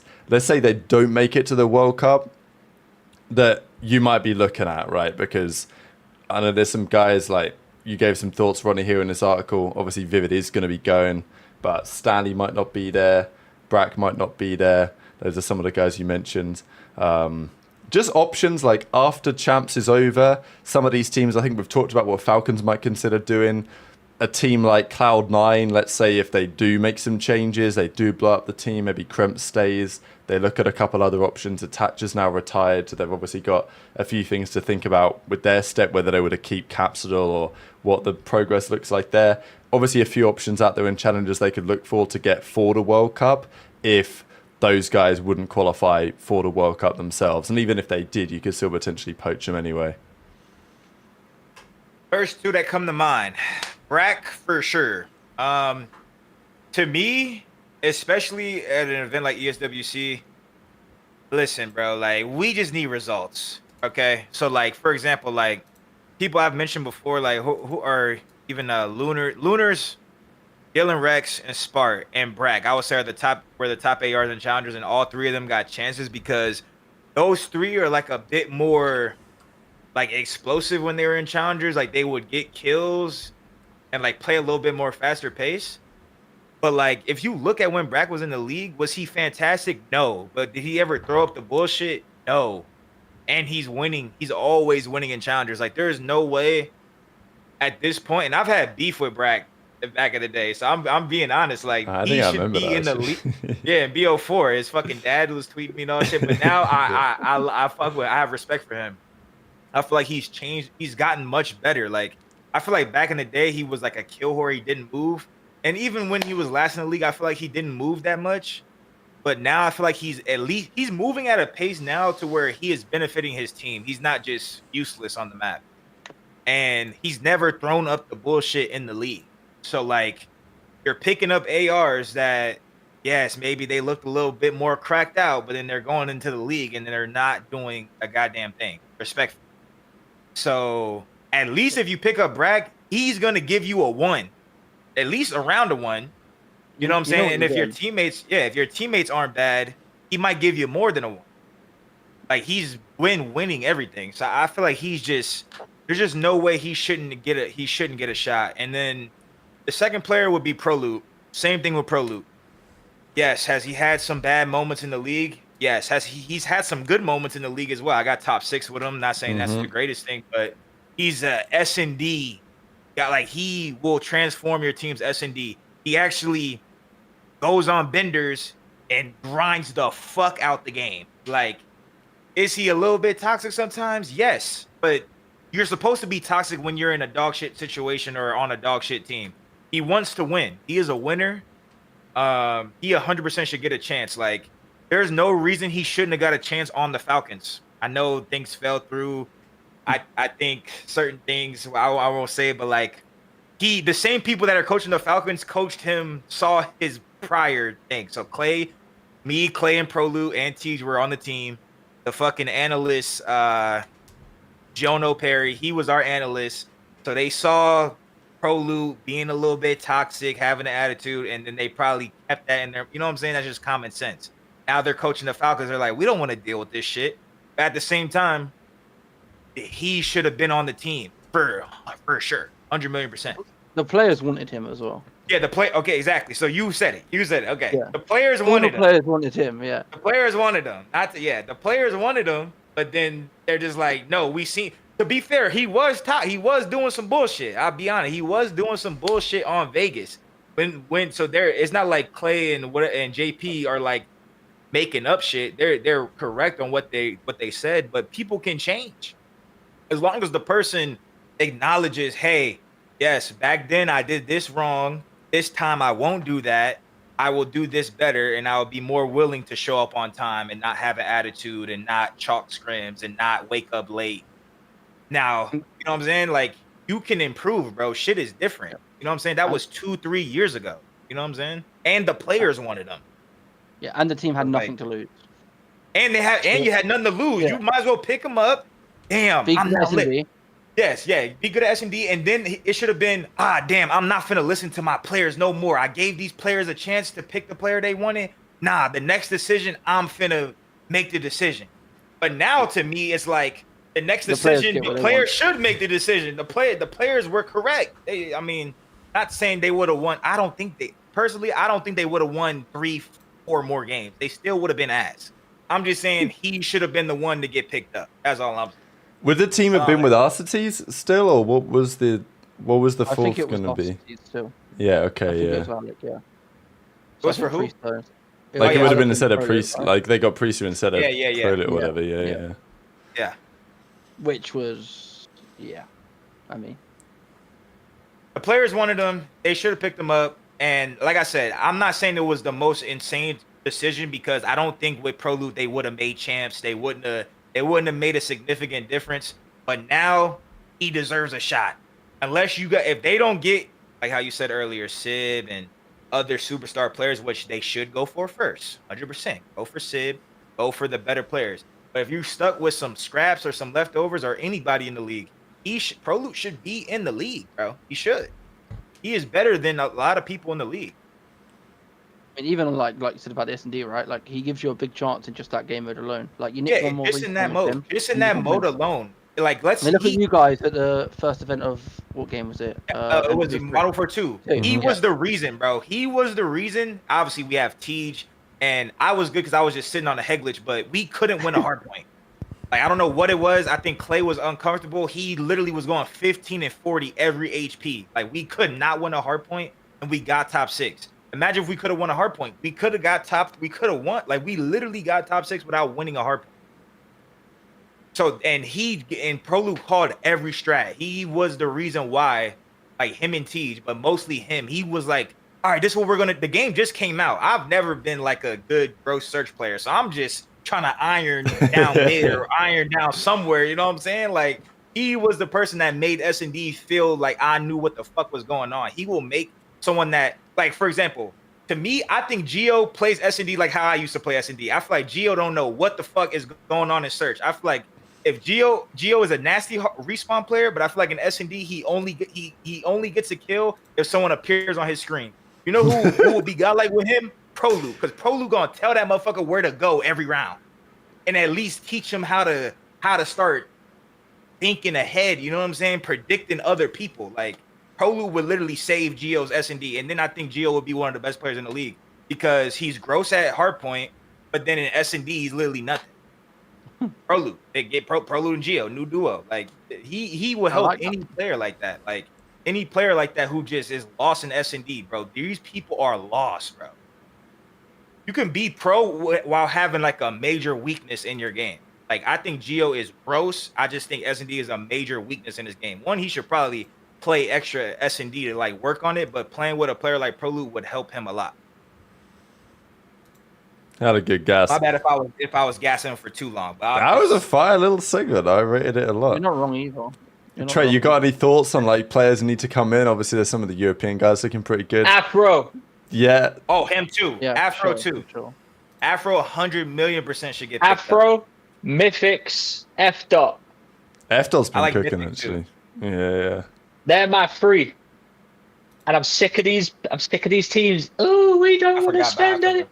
We don't want to spend any money on it. Shut your mouth, right? You're picking up ass. Afro Alright. should be in the league for sure at the start, bro. Get y'all money up. Get this motherfucker apartment in the States, bro. For sure. Bro, can these guys just like... Can these guys just pick up like a European squad too? Maybe just whack one American in there? Like... Yo, Afro, you and two others work really well together. Would you team with this American player? Bang! Team chemistry's already there. The American's probably going to have much more fun because he's playing with funner people, because Europeans are more fun than Americans. Bang! It's a no-brainer, and you won't even have to pay them that much. They're in it for the You love can of pay the him the game. men. You can pay him the men. Hey, Afro, listen, Afro, you know, I don't know how high his stock is with everyone else, but, you know, you could pay Afro, like, you know, maybe a little hundo, if that's what he's worth, and then his teammates, whack him on the mid. They're in it, loving the game. They're loving it. Hey, Don't tell them what Afro's on. hey, they're in it. They're in it, loving it. It don't matter though. It don't matter because listen, when I was, you know, London Vanguard team, I was like, yo, like I might be getting like, you know, I'm getting told no one else is being able to like change their salary. Next, you know, Byron goes up an extra 100K. So I'm like, oh shit, that could be me. Let me try this. Nah, Trey, you're on the mid. All right, shit, my bad. All right, I got you. Don't worry about it. So good. You know, so good. But listen, I'll gas up my Europeans because everyone wants to talk about how Challengers has no talent, all right, or something like that. But Europeans get left out to dry, and I feel like there's no more coming through no more because listen, the European scene is as dead as it gets. Oh, it's so dead. Yeah. Like Ben Bance, for example. Ben Bance, he's still doing this shit. He just don't want to come back because he's just, you know, it just don't make like his 9-year anniversary of his lady, like he's got a house and stuff over there. Like it don't make sense for him. But Bance could come back to the league and still wipe a couple people off. It's the same with like the Aussie boys, you know. There's some of those lads, Setsy, you know, even like Fighter and those lads. Huh? What do you think I said? What did I say? Who? Huh? That's my guy. But you know, Crimza, Setsy, and those lads. Fighter and Shocks, like they're still about. They're still putting in a bit of a shift. Yeah, some of them are. Are they? Sorry, I thought we was doing a segment here on like, you know, who's coming into the CDL next year. Okay, yeah, that's it. That's it. Look, I think my point was that, like their scene is so dead that those guys are still on top of their scene all these years later because no one else is bothering. So it's because no one else is playing over there. Yeah, that's what I mean. Yeah, I think they have like 16 for the COP if they're lucky. Like 16 sign up for every. Of course, Fighter's still doing it. It's the only. Of course, Fighter's still doing it. Is everyone playing? He wins the cup every week. I didn't know he was still playing, bro. Turn up every Sunday, get your free 2K. I bet Buzzon could come back. I bet Buzzo Excite could come back and still win a couple 2Ks over there. And Luca. Oh my God, Luca, that is a trip down memory lane. But now, listen, I don't really, bro. Like, you know, obviously I went on a little tangent, but like, bro, look at the players still in challenges. Cobra. Like, come on, bro. Cobra is an insta lock next year. Bro, I literally should just pick him up for EWC. Like, get a French player. Like, obviously I was just gassing up like Afro's teammates, whatever like that. But like, Cobra, like Afro, F. Mythics. There's so much talent in Europe right now. Top heavy, of course, but just take a risk. Even if you whack him on the bench, take a risk. Don't disagree. All right, that's the segment. Before, no, but yeah, well, this is what I was going to say. Before that all goes down, I feel like the only way that you get, like, you put these people in your team as, like, you know, give them a chance is if you actually have a coach and a management with fucking balls that want to actually make a change like that. If something's not going right, you need to get that player out ASAP and trade someone else in. We're missing a lot of coaches and management with some cojones these days. Yeah, they ain't built like they used to be. We need Joey Nubsy back.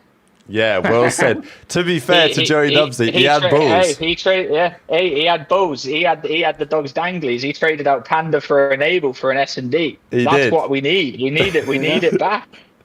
And then played half a season with Proto and Panda. Yeah, but he was getting clowned left, right, and centre, but he's stuck with it. Yeah, he's got balls. Like, I rate, because, you know, there's lots of coaches nowadays. They ain't doing shit. They just try not to get fired. And I respect it. But Joey Nubsy had balls and he got fired. That's my type of coach right there. Hey, if you're going out with your balls swinging, my guy. Yeah, Nubsy. Absolutely. Hey, I think it's so ironic how Joey Nubsy fucked over the nub. You know what I'm saying? How ironic's that?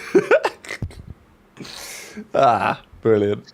People don't know Joey Nubsy. I'll just bring up a picture real quick because some of the stream won't know. Joey Nubsy, my coach. Here he is, standing there. You know, this is it. This is actually a good picture. Got a good picture of him right here. I googled him and I found Joey Nubsy Twitch tracker. Let me look in real quick.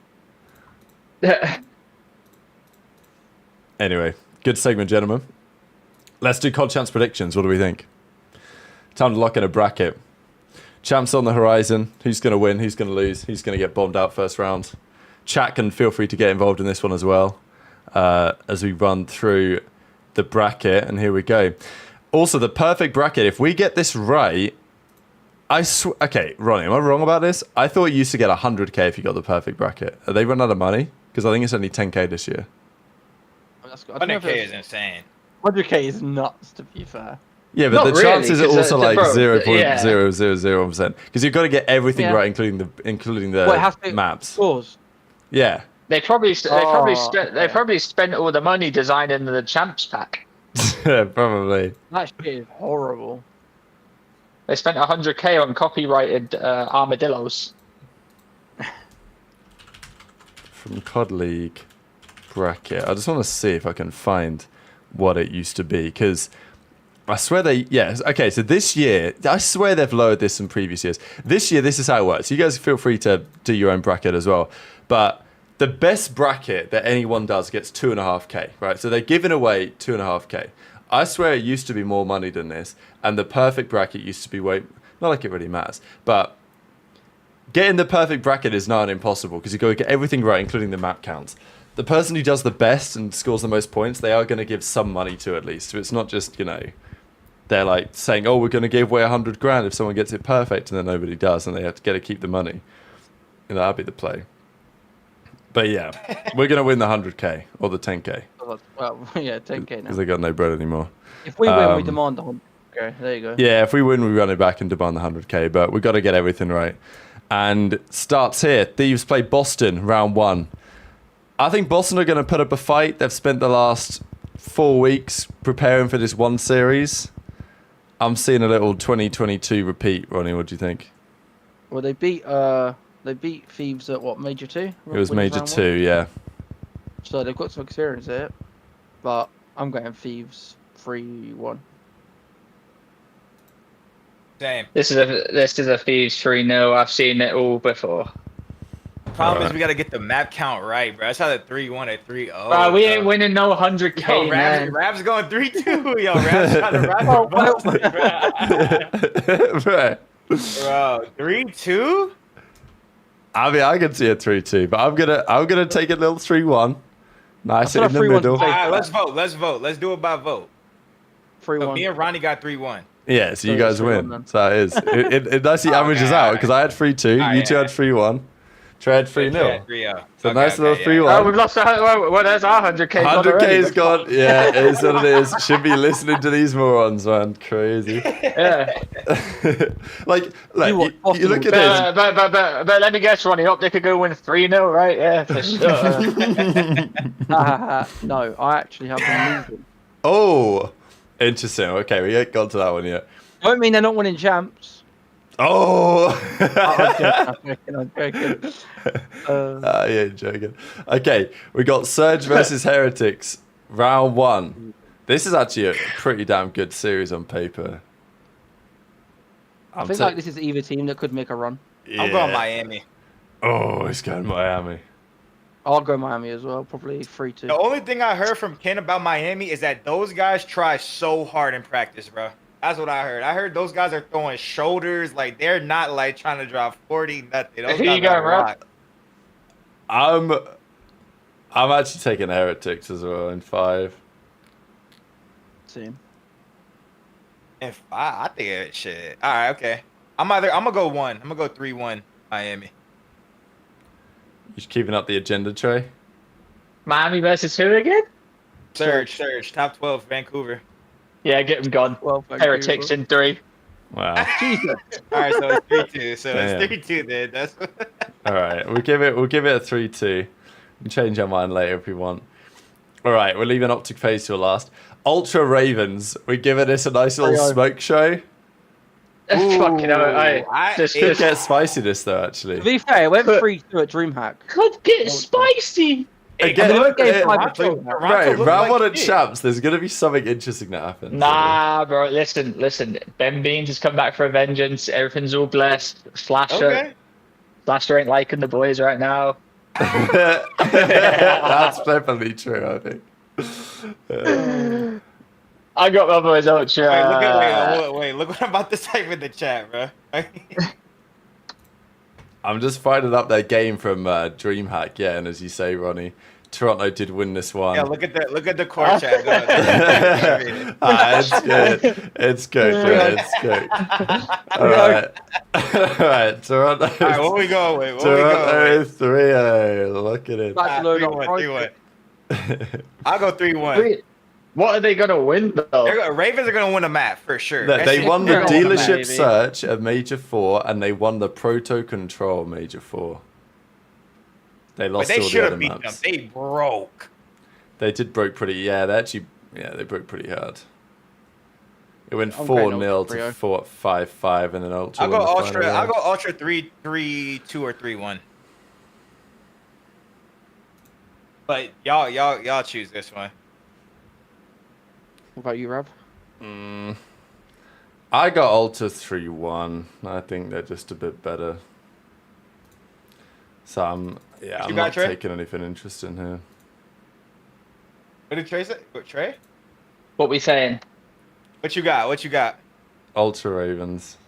Ultra Ravens. I already told you, bro. Yeah, you did say a hot Ultra 3-0. 3-0. 3-0? Oh, God. Yes. Okay. Trey Oh, loves so a go good 3-1. 3-0. Go 3-1 then. Yeah, I got 3-1 locked in.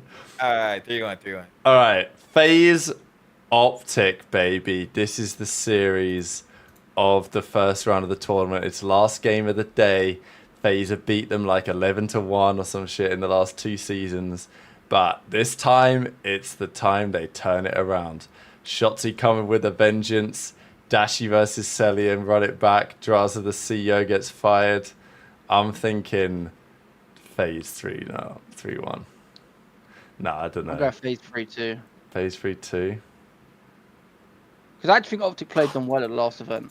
Like, a few little things go a different Nah, way. they did. I think OpTic could for sure win 3-0. this. Like, I do want to believe in like the first round First round miracle cheese. I think OpTic will win this, bro. Ah, shit. But I think FaZe. I want to pick FaZe to win this tournament, but I don't know. I don't know, bro. I If don't know. OpTic beat FaZe, winners round one. Bro. This tournament Listen, gets interesting. I think we're in for a boring day. I think we got. Thursday. I think we got to take OpTic winning for the bracket, bro. Imagine the impressions. Oh my God, Steve! Run it.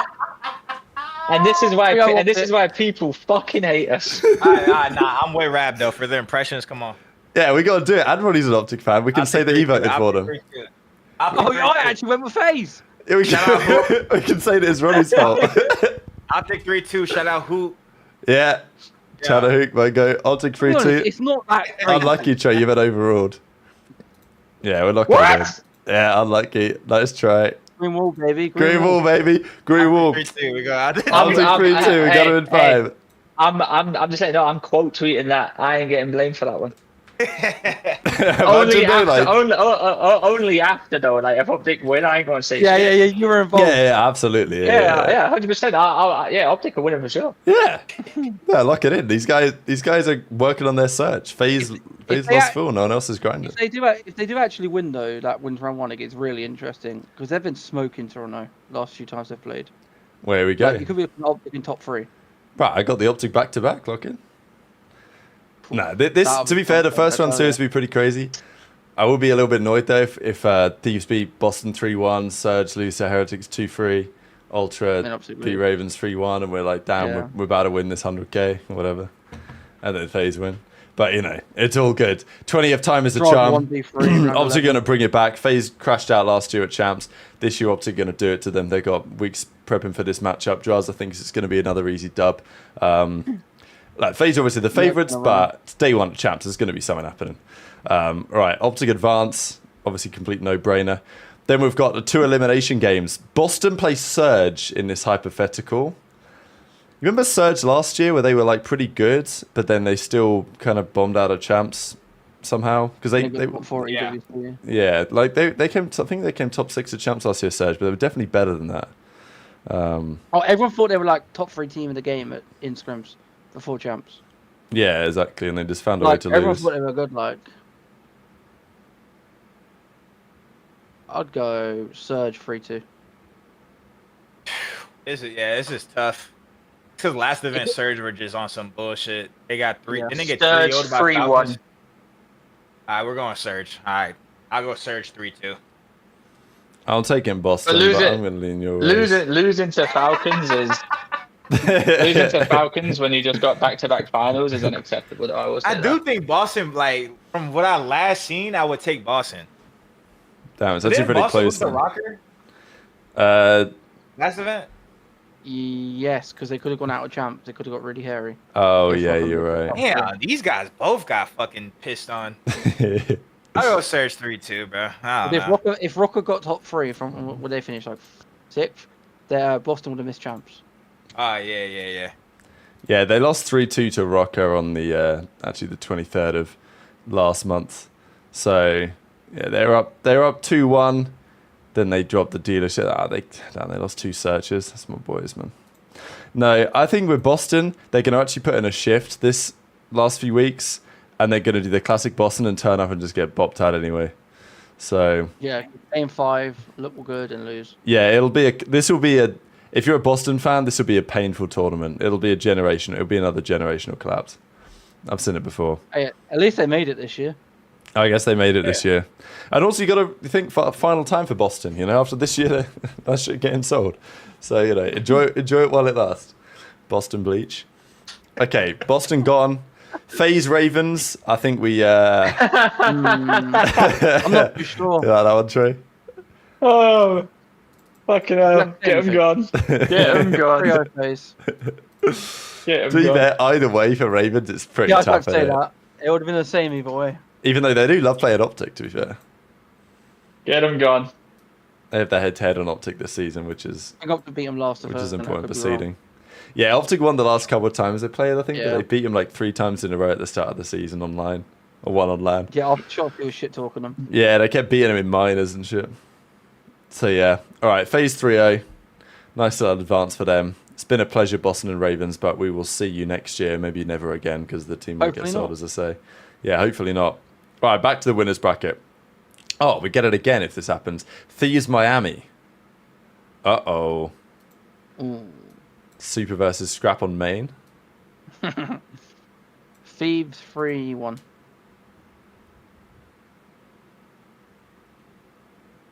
Thieves Miami. Thieves 3-2.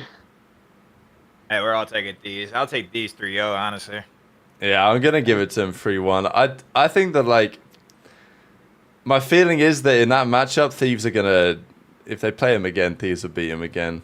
Like what we saw at Major 4. I think it'll be close whenever they play, but I don't know. I feel like Thieves have a bit of a mental edge on them now. I think they hate them, so. Well, I that's think they also just true. Yeah, like, they're not losing to them. Yeah, Thieves 3-1, I think is fair. All right, OpTic Toronto gets real interesting. I'm going to have a look at breakingpoint.gg here and see what's happened in recent games for these guys. I think OpTic have been running them. Because it's the Mercules Bowl. Again. Yeah.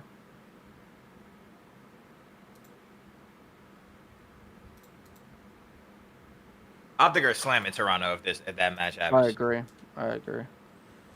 Played them in the major. Yeah, the 3-0 last or two times 3-1. they played is 6-1 After total being map count. FaZe as well, like. Yeah, they ain't losing this. No shot. OpTic 3-0, masterclass. Literally. Now that everyone's gonna think we are really trolling now. Yeah, but it's all about to come 3-1, crumbling 3-1 down.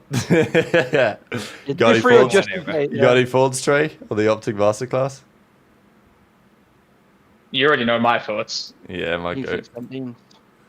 My thoughts are, if they win, I'm not tweeting anything. If they Damn, lose, certified OpTic I'm hater. blaming you for it. That's how it's done out here. I'm not dying with the shit, boys. I'm sorry. FaZe are running OpTic round 1 respectfully. Yeah, we'll see about that. Hashtag green wall, brick by brick. All right, elimination round 2. Ultra Surge. We've seen this happen a couple times this season. Surge usually This- win, This could go any way, to be honest. but this could go any way. Because I don't know. I do think Surge are a bit fraudulent. I But think that's hard. Surge are very fraudulent. I've decided 2 grand finals, no map wins, and lost to Falcons last event. Frauds. frauds, yeah. Right. Saying that, I'm picking Surge. Oh, it's gonna be close. We might need the Oh, chat to. this We might is need the chat to tough, get involved bro. in this one. Actually, This is tough, bro. I'd probably go Surge 3-2. No, I just don't know if Ultra are like, I don't know. I think I'm going to give Ultra some respect. I'm also picking Ultra in this, man. We actually gonna need a chat Oh, that's the deciding chat vote then. on this. Yeah. All right. I'm. Wait, can I get an extra decided vote because you guys went against me on FaZe? I To be mean, fair, I if picked you FaZe want as well, it, we yeah. tried to just have a laugh. That's not what you're talking about, buddy. This is all totally fair. Start a part. I mean, yeah, you're gonna get the deciding vote, but I'm gonna put it anyway. I think Ultra. Okay. I'll put it in Don, the what chat do you real think, quick. Don? I'll wait until they give us like 30 votes. I went Surge 3-2, but it was 2-2 between Same. us. So I've Trey spent- gets the. I've spent Toronto totally wrong there, so I've not done them justice in Toronto. this pick. I'm not gonna lie. So I'm just gonna ignore whatever the chat says on this poll. I'm just gonna ignore it. I could choose what Trey says anyway. Ultra 2 fundamentally sound to lose to Surge. I think Toronto will, of the teams out there, they will have put in a bit of grind for champs. I know you did. Did you sit down with Kleenex yet, Ronnie? Yeah, he's already sent all the answers over. Okay, fire. Yeah, so I don't know. Like, what impression you get? Is he locked in? He's locked in, and he's kind of like he's disappointed in the season so far. Yeah, see, So I like that their out of him. expectation is like, yeah, he seems hungry. I remember I used to I interviewed Rated a couple of times on my channel back in the day, and he used to give me the most insane propaganda of like how the team was doing. I used to buy into it every time. It was like propaganda because I respected the confidence. Everyone's frying. Everyone's But like, frying. oh my, this is like when I was I've kind of had new that to the before, scene, right? So I didn't really know that this was commonplace. And when I talked to Rayton and was asking like how things are going, like, you know, what's it looking like for the event? Who's frying the most on your team? Like, how are scrims going? Like, are you adapting to this new meta, that new meta, whatever? And Rayton would be like, oh my god, like we're unbelievable. Like we're making finals. I will say though, when we teamed, we were actually disgusted. No, I don't think he was bullshitting me exactly, but like he just carried insane confidence about how if you weren't teaming with me, he was probably bullshitting. I can't lie. Yeah. I can tell you what Kleenex said on one of them. He said the ambition this season has been to focus on the big two, and because the other ones have been so disappointing. So like they're putting everything into these big events. Okay. Like all their work has been put into these two events. He says. I respect especially it. since the four major four. So I think they're one of the teams that's been going hard. All At right, least that's the talk. I ended the poll on 31 votes. No, I swear I ended it on 31. It's come out as 50-50. I deliberately waited until Toronto won by 1 vote and then I ended it. But it's forwarded me. Whatever. We're giving it to Toronto because most of the time in the poll, the chat had Toronto in the lead. So it's Toronto 3-2, and we've got the Kleenex interview cheese. So unlucky, Serge. You're going on top 6. Elimination round 2. FaZe Heretics on the other side. Loser goes home, top 6. Just keep in mind, if in your bracket you've got FaZe winning, which is justified, you know. Obviously, Bull Noah's here on the Dope Trick show. Pick an OpTic for only gameplay-related reasons. But regardless what happens, like one of those guys is going out. Right? Just the way the bracket works out. OpTic, FaZe, Miami. One of them ain't getting past top 6. I mean, depends, obviously. If Miami win the first series, Thieves might lose, whatever. But this is pretty spicy game. I think I got FaZe. Yeah. Could you imagine, though? FaZe back-to-back top 6s? Oh. Then they'll go winning WC to stick together. Yeah, actually would. The 1 year they would have changed, they made EWC. Yeah, just to keep them together. They together and won the event. Yeah, like Yeah. the Earth said something there. Yeah. But I got FaZe 3-1. Yeah, I got FaZe 3-1. I think Miami had their chance. You know what I'm saying? I like that. Phase 3-1, I like that. I can get behind that. Okay, down. Trey got behind one. That's one we would have agreed on. Run it. Okay, 4 teams left in our tournament. We'll start in losers round 3, I guess. Ultra v FaZe. These are still only best of 5s, right? Until only best of 5s. Yeah. Till the grand finals. Phase 3-1. Double points on this game FaZe as well. 3-1. FaZe 3-0. Yeah, you just couldn't have said 3-1. I mean, there's still going to be 3-1. I've given Ultra a map. Yeah, there you go. See? All right, FaZe get the job done. They make the losers bracket run. And then we got the winners finals. OpTic Texas, baby, versus LA Thieves. The reigning champions arrive on the main stage to play the team that's desperately trying to get this world championship win on the board. Envoy looking for his 2nd ring. Ghosty looking for his 1st ring just a few weeks after getting his 1st championship win on the board. Hydra trying to cement his status as close enough to a top 10 player of all time, possibly if he gets a 2nd ring. Some debate on that, obviously, but he wouldn't be far away from the conversation. Scrap trying to get his 1st one on the board. Desperately needs it in some respects because needs a that's a good point. Needs a map in finals first, but Scrap's going hard for this ring. I remember Hydra said he sat down with Drill in an interview that we did on the channel last year, and he said that Hydra's mentality when it comes to world championship wins is whatever the record is, he wants 1 more. Karma set the record at 3, he wants 4. If somebody else goes and gets 4, he wants 5. Hydra's got the chance to get the 2nds. It's a good year to do it. If he gets there, puts himself in a crazy convo. Scrap cannot by any means let Draza get to 2 rings before he gets 1. That would be embarrassing. So there's plenty of storylines on the Thieves side. Of course, on the OpTic side, they won it last year. Different team, 12 months on. But Mercules seems to be getting better with time. He's impressed me in pretty much every regard. should only continue to improve. The question I have a little bit is how him and Dashi are working as an AR duo. But on the SMG side, I think Hook's made major strides this season. Shotzi seems to be hitting form at the right time.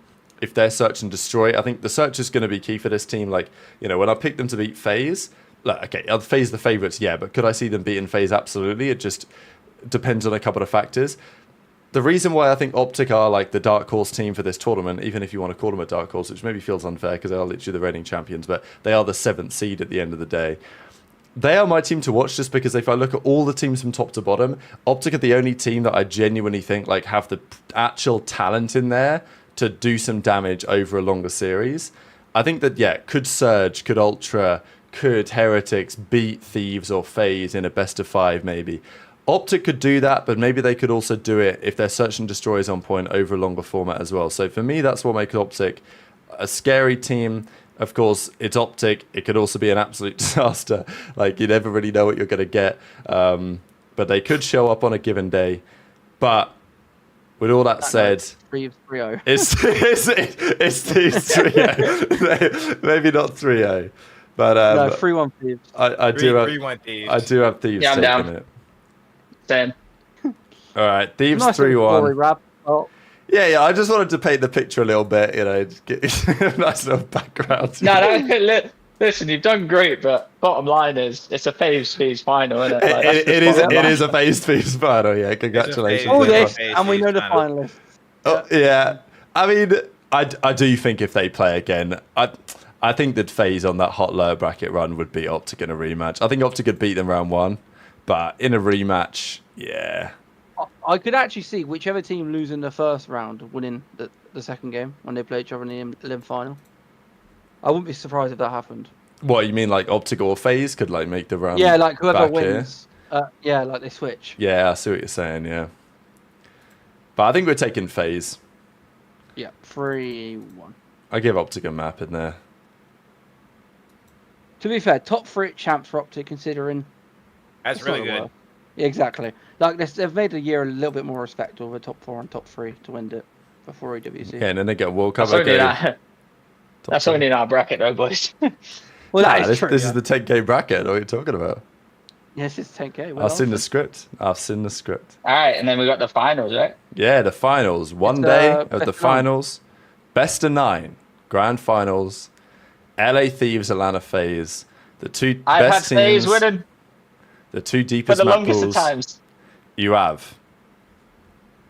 We'll I said FaZe are gonna have a fantastic year. They started off with a BTB, They did. then it's not been great, it's not, you know, but they're winning this event. Simp 3 rings. I don't know how they're winning it in terms of the score. If they come through the losers bracket, Thieves might lose like 5-2. To be fair though, it's a one day. It is a one day. Like- So like the winners team gets like. Yeah, no, but you're still gassed though. Oh, for sure. But I don't know.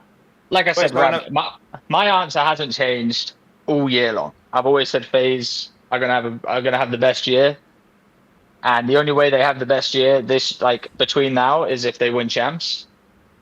And I have FaZe beating Thieves 5-3. Four. I've got the 5-2. Oh, we're gonna need the chat to get involved in this. Bro, I've had phases whole year, bro. But okay, so this is what I want to ask: how's the maps work in a best of 9? Like, what's like lay it out? HP You play. I think the first 5 are like a best of 5. normal. So I Okay. think it goes hardpoint, search, control, hardpoint, search. Then they play control again. I think it goes control again, then search, then hardpoint, then search. I think you play 4 searches. I don't think that's how it was before. It's 4 searches. I think it's 4 searches, yeah, because it was Oh, it was 4 always a searches, talking maybe we're point not on before. that. Let me look at last year's one so I can make sure. so 4 searches, 2 hard points, 2 controls. I think that's how it is, yeah. That was it, yeah, because everyone moaned that there's same amount of controls as hardpoint. Yeah, which I think is fair. Wait, that's 8 maps. Is there 3 hard points? Oh, maybe. Oh yeah, 3. It's gotta be 3. That's hard what. points. Yeah, So 4 3 hard searches- points. Yeah. so 3 hard 4 points, 4 searches- searches, 2 controls. Yeah. Ooh. FaZe could win 4 of the maps on S&D. Yeah, but last event, Only Thieves beat one. him in all the searches That's true. because it flip Yeah, I'm flops. still You know. going Thieves. 5-2. Damn, bro. I'm just gonna find last year's World Championship final. Bring it up real quick. Here it is. Only 2, because I feel like Thieves is way better at respawn, but like I feel like since there's only 2 controls, like if FaZe just win like a HP, or if they steal a control, like FaZe are like I will favor them. Wait, last year's Champs Grand Finals only a fuck. best of 7. This can't be true. Wait, are we tweaking? Nah, it's always the best of 9, even if the website is weird. Okay, Yeah. yeah, I'm tweaking then. Well, I'm not tweaking. The website's tweaking. I'm gonna go back and find the year before if I can.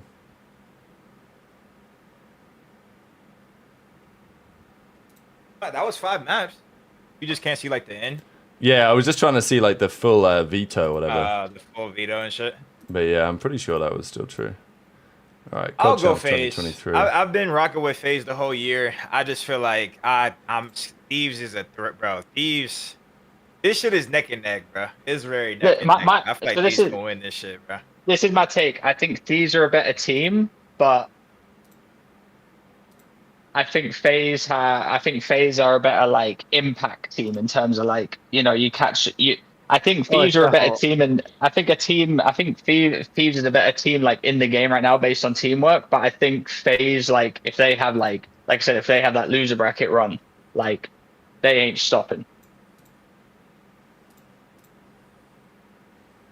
I'm putting There's it a up lot on the poll line, in the chat, bro. yeah. This Yeah. finals has to happen, bro. Cause like I feel like if they win this, Simp is the GOAT, no? There's no way Simps the GOAT, in my opinion. If they win this champs, is Simp not the GOAT? He's won 2 champs and ESWC and a 3rd ring. He's the GOAT. I think he's top 3 or 4. He's already top 3 or 4. Is he It's not? not, it depends. Like, I have him 5th. Bro, you guys are so I have faded if so you don't much- think Sim. there's no way Sim if like, Sim win- bro, overtakes if Sim Crim wins after this, this bro. champs- There's no way people are gonna say that. Bro, 3 rings and E ESWC. Yeah, but nobody cares about That's EWC right now. Nobody cares What about you that. mean? Yeah, That shit- but- what wait, you wait, mean? wait, That's just and- a godlike event. Wait, Yeah, and but all they- of- and- Crim didn't even wait, get to wait, win wait, that, wait, though. Wait, and all of his that don't matter. Wait, what? That we're not doing that. That don't matter. That's fair. I Bro, think. if Simp wins this champs, he is the GOAT, bro. Just because it wasn't around when Crim was around doesn't mean that affects what Simp's legacy's like. What? If Simp wins this champs, he's the GOAT, bro. That's why I feel like this is just like, I don't know. I just feel like there's a lot on the line, bro. I think he's guaranteed GOAT if he wins this event. Wait, 3 wait. rings and ESWC and And all the majors and his Okay, placings. hold on, Rap. Is he the GOAT if he wins this champs and E ESWC? The next No, one? The next- I don't think so, bro. Bro, you nah, did this it. I don't think this is controversial yet. Look, he could be the greatest when he retires, bro. But like, I'm still looking at Simp's finals record and seeing he's won like 12 tournaments and he's won 50% of his finals. Like, Okay, but people say he ain't this scum from Crim yet, dog. He's close. Okay, but people say LeBron's the GOAT in the same, and his finals record isn't crazy. I mean, I hear it. I see the debate for sure. Like, you get 3 rings on LAN. Yeah. talent he's Three got. rings, bro. Sure. 3 rings is insane, bro. 3 rings is insane, bro. Okay, but there's other players with 3 rings. Crim's got 3 rings. Karma's got 3 one rings. is online, Clay's bro. got 3 rings. Okay, I mean, yeah, One's sure. online. Yeah, but Crim's also got 38 One of Clay's championships. is online. A Yeah, lot one of of those Clay's chips is he was online. playing against. Okay. To be fair about Crim, Crown Crim Melbourne is the GOAT.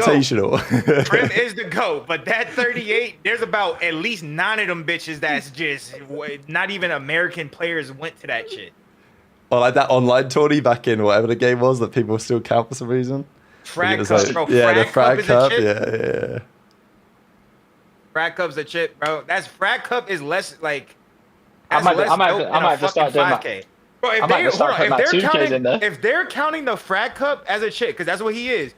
I won a 10K. I won a 5K and a 10K multiple times, so I got multiple chips. You know what I'm saying? Some of that shit. Now, once you got over like 20, There I is think some it's cheese green in light. there. I feel like it's green light to pad the stats. At that point, you already won 20. Go ahead, throw like 7 more on that shit. But let's not be real. Let's like, you know what I'm saying? He got some fugazi on there. He got about 10 online fugazi, like, you know what I'm saying? There's some bullshit on there. Now that's not their fault either. Nah, you know there what I'm were saying? more events back in the day, so I get it. It's not Simp's fault. You know what I'm saying? It's not their fault that they counting frat cups. Listen, Simp I would can't love count a to. frat cup. I would love to continue this argument, but I do have to leave. Okay, all good. So what are you voting, Trey? What? Simp the goat or the match? Nah, the match. I'm going FaZe. Oh, I got FaZe 5-3. You got FaZe 5-3.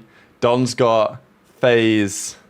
I don't know the map count. Let's fuck it. 5-3, 5-4. I got Thieves because I've been saying in the whole year. If you got to go, Trey, like you're free to dip out. I'll put a picture of Ronnie on. All good. Yeah, all good. Take care. Been a pleasure. Yes, pleasure. So let me just put a little. I'll find a way to put a little Ronnie pick on here real quick. Oh, don't worry. Well, I'm not mad. I could never raise my voice. People think I'm mad, bro. I'm not mad at all. We're just having a debate. You know what I'm saying?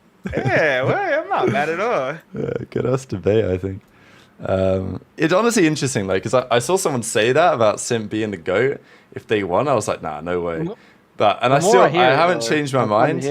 But like, I thought, I'm not gonna lie, I thought the guy who said it was like semi-trolling. But now I think about it, I'm like, you know what? I do see it. I think I do see it. Because also, like, people have Scump second or first, depending on your perspective. Like, I think he is second, but also he's only got 1 ring, right? And he got the X Games. I think Simp goes to second behind Krim if he wins. The thing is, okay, this is the other question. Where is Abizi if Simp goes? I don't think they're neck and neck. Yeah, because I agree with that. They're not neck and neck, but people would have you believe they're neck and neck. I don't think they're that far away, but because like people will say, "Oh, if Simp's second, then Abizi's got the same achievements, then he's got to be like third or whatever." But like, and he wouldn't be far away. Like, I think I had like when I did my top 25, I think I had like Simp 5th or 6th, and I had like Ken 7th and Abizi 8th. Like I had Kenny above Abizi, like last year. Or if they win, Abizi is better than Ken. No, oh yeah, for sure. But like, where did you guys have Karma? Where did you guys have Damon? I think I had Karma 3rd or 2nd. So y'all okay? That's what I'm saying. Third. Like, my list is Crim, Scump, Karma, Clay, Formal. But okay, I had Simp above. Okay, I know this is a bracket show. I'm not trying to have a heated debate. No, you're good. But just look at consistency and domination over seasons, bro. Let's look at it. Let's count from Damon dominate Black Ops 2. Damon was a top 5 player of Black Ops 2. I think he was a top 5, top 10 player in Ghost. After that, he was solid. Was he ever top 10 again? It's debatable. Go check the numbers. Go watch the tape. Very debatable. Damon is one of my favorite players of all time. He always gasses me. I'm just saying. We can name fucking 5, 6 different games where Simp is a top 10 player. When Simp is a top 10 player, we cook him. They're like, what the fuck? They're this year he's in the MVP race, and they're like, he was mid.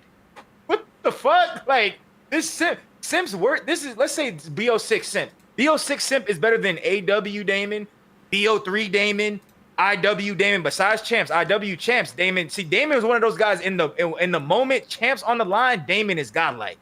But if you go through the whole those three jetpack years, Simp's worst season is better than all those seasons. You know what I'm saying? Like, he has been so consistently dominant over so long, bro. And he's got the rings. I understand he lost finals, but like, damn. I think it's one of them where like it'll age better once he's retired. Like because he's playing at the minute, people don't realize how long he's been doing it. Do you know what I mean? I think you might be right. I feel like I do that to him. Like people think like Karma and that lot were like godlike for like 10 years straight. Where yeah, reality, but people, you be watching finals of OpTic right? and Karma's like having a stinky and people are calling for him to get dropped. And then exactly. in hindsight, exactly. There's a different, motherfucker said, what different play styles? We're saying Damon is the 3rd best player of all time, but there's a different play style. Like what? No one is taking Damon over Simp if you just had to take one player. I think Damon is godlike. They're all godlike players, but I'm saying right now I'm picking Simp over Damon. Simp has been a top 5 player. You know how hard it is mind you, I think it's so fucking hard to be a top 5 player in one game. I think I've achieved that like one time in my career out of like 10 games. There's probably been 10 games I competed. I feel like I was top 5 once, top 10 another time. Like I was top 10 in AW, top 5 in BO4. That's it. Simp is top 10, top every game, every single game. Most of those players, even Krim. Krim was best player in Ghost, one of the best players in BO2. He was probably top 10 in AW. BO3, kind of mid. IW, he was pretty good. I think he was probably the worst on his team. World War II, like he was never a top 10 player again. Like all those event wins came from Ghost and BO2. They got like 20 chips in Ghost and BO2. TP has like 20 chips, and they're all from Ghost, BO2, and BO1. Yeah. After Ghost and BO2, TP, I don't think TP won an AW, BO3, or Infinite War. Like, you know what I'm saying? They got And TP all of retired their halfway chips. through BO3, so yeah. Yeah, they got all of their chips in 2 games. Imagine if Simp had 35 events in AW. I was going to an event every 2 weeks. If Simp had an event Simp would every have 2 been weeks, farming events. in like- Cold War, imagine. bro, Simp would have got 14 chips in Cold War. He would have got 14. I'm just saying, like, you got to look over the year. That is the most typical shit. Someone who is consistent over years. What was this? BO4 MVP. What was after BO4? MW19 top 5 player. What was after that? He had the MW19 kill record in that game as well. Cold War, the best player, Best. literally God. Vanguard. Vanguard, He was top still 10 pretty player. good at Vanguard. He yeah. was still top 10. We're like, yo, that Vanguard's his worst COD. He's still top 10. He's still around the top 10. He was still really good. MW2. Modern Warfare 2, I think he was mid. He was Top worse. 15, yeah. He's still top 15. Exactly, That's yeah. it. That's his worst game. Top Yeah, that's 15. That's probably his his worst worst game. game. Yeah. I'm just saying, if you look at it in the next game, MW3, top 10, top 5. Fuck it, you know what I'm saying? This shit's Cold or fire. BO6, top 10, top 5. Like, Yeah. bro, over all of these years, he's dominating. Like, you gotta look at that, bro. Like, No, I do like constructing the selling argument it, in that way as well. Like you can definitely, I think the way that Because people use the go on, longevity, Ronnie. don't they? Like in the other Yeah. way. Like people use it, but in reality, it favors Simp. the longevity favors Simp. Yeah. 100%. In reality, yeah. Damn. because I think you need the Bro, longevity Damon- as well. But also, if you think about it, Simp's now competed for what? Came in 2019, so 19, 20, That's 21, 6 years. 22, 23, 6 24, years. and this year. This is his 7th year competing. So like, and if you think about Krim came in Ghosts, and he played until like No, Krim came Vanguard. BO2. Yeah, okay, yeah, sorry, yeah, BO2. Like someone like Formal, for example, came in Ghosts and then dipped out after Cold War. Like he didn't really play any more seasons than Sim did. So, you know. And I'm saying all that, bro. I used to look up to Damon. I used to copy his strats. Bro, Damon knows I love him. I'm saying this is all with dude. They're all goats, bro. Damon literally was my favorite player of all time. I'm just saying, like even Aches. Aches was one of my favorite players of all time. Bro, Aches in MW19 was literally horseshit. Aches in AW was horseshit, bro. He's had seasons where he was legit a bot. You know what I'm saying? But he bounced back. He didn't try. I'm not saying he didn't give a fuck. He was legit an NPC. Like Damon's had seasons where he was an NPC. Damon's like, oh, what the fuck, man? I don't want to get online. Like, you know what I'm saying? Like, does those shits just not count? Like, I never heard a Simp have an NPC season. He's never had fuck, man. Like, I'm tired of winning. Like, motherfuckers were just shitting on people so hard. They lost dope. Simp ain't lost dope. He here every time, locked in. He probably smoked a little bit of weed here and there. You know what I'm saying? But he's shooting year in and year out. I gotta tip it, bro. If he wins this shit, bro, I feel like there's just no way, bro. There's no way, bro. I like the logic. I fuck with it because I do think in my own head, like it's kind of difficult to compare the two different eras. 'Cause obviously, I haven't seen those guys play and won in the way that they did. It's always been difficult to imagine. Okay, how would anyone like top that? But I mean, people always consider Simp being on the path. People always said when he got to 3, then we could have a serious conversation. So, we'll see. This is a weekend. I mean, he gets to 4. He then gets there's the no debate. 4, he's not the GOAT. Like, come on, man. Nah, if he gets He the 4, I wins think this shit. if he gets the 4, I think I gotta give it to Oh, come on, bro. Nah, we'll see if he can get the third look. Trey had FaZe taking it since the start of the year. I said before the year even started that I had Thieves dethroning FaZe as champs of the regular season. That's what they did. They won the last 2 events in a row. I could see Thieves getting a little like, you know, they've done it before. A little complacency creeps in.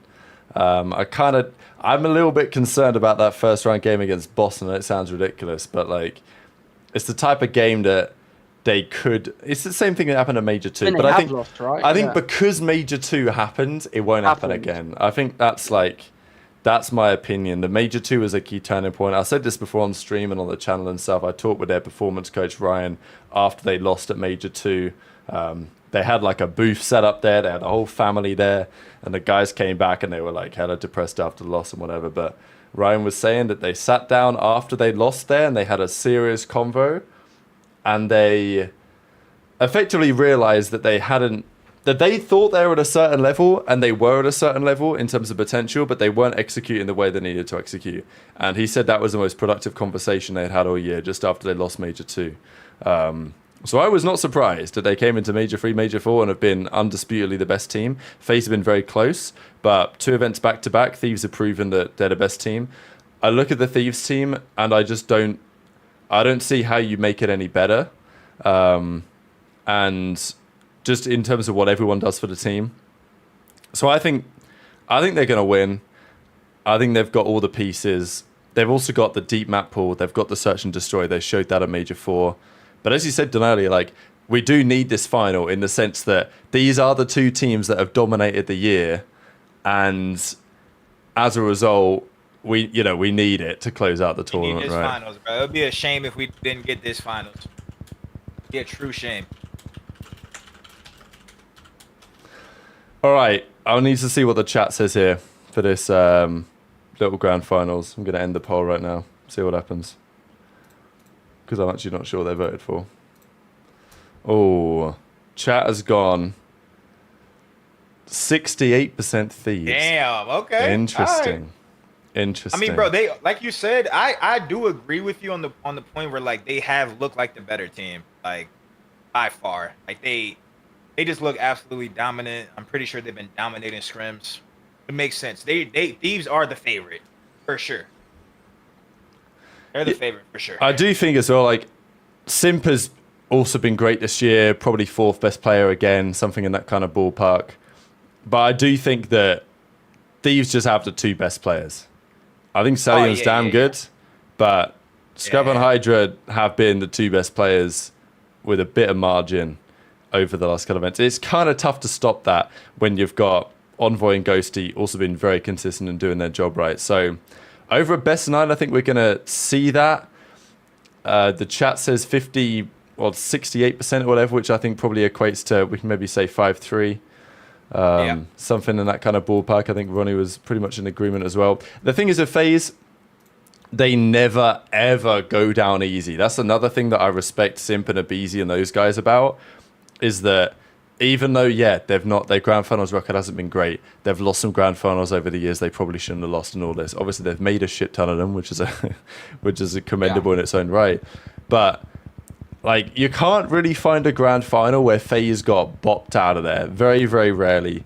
I mean, there was that one grand final back in MW19 when they lost to Florida and they got smoked. That was the only one. That shit was insane. That was actually insane. That, what was it called? Hackney Yard domination or something. They got like 20-point clubbed or some insane shit.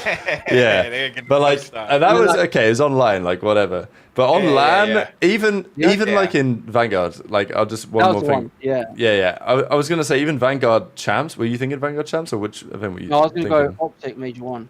Okay, yeah, that's fair enough. Yeah, I was thinking more like Vanguard champs that year. Thieves were the best team in the game by far at the end of that game. Like they dominated Major 4. They were never not losing champs. Like they were clearly the best team. But even that finals, like until it was over. It weren't over. Like, no, I think FaZe won a couple of maps. I think it was maybe 5-2 champs grand finals 2022. To be Yeah, fair, that that's shit was what- the fakest dope of all time, bro. He Yeah. went up 4-0. Yeah, I was getting exactly. ready, like, make this shit quick. Let's get up out of here. And then all of a Yeah. sudden, FaZe start fighting back. I'm like, bro, you're not gonna make a 0-4 comeback, bro. Like, let's just wrap this shit up, Yeah. bro. Yeah, and it went to like a round Other 11 than search shit, or something. Game like I think whatever it Varsity's was. like game 1v4 7. or some shit. Yeah. Didn't he like do some crazy shit on the bow cage search to like keep him alive or something? Yeah, something like that. Yeah, it was I think it was a Tuscan search that closed out the series on or whatever it was.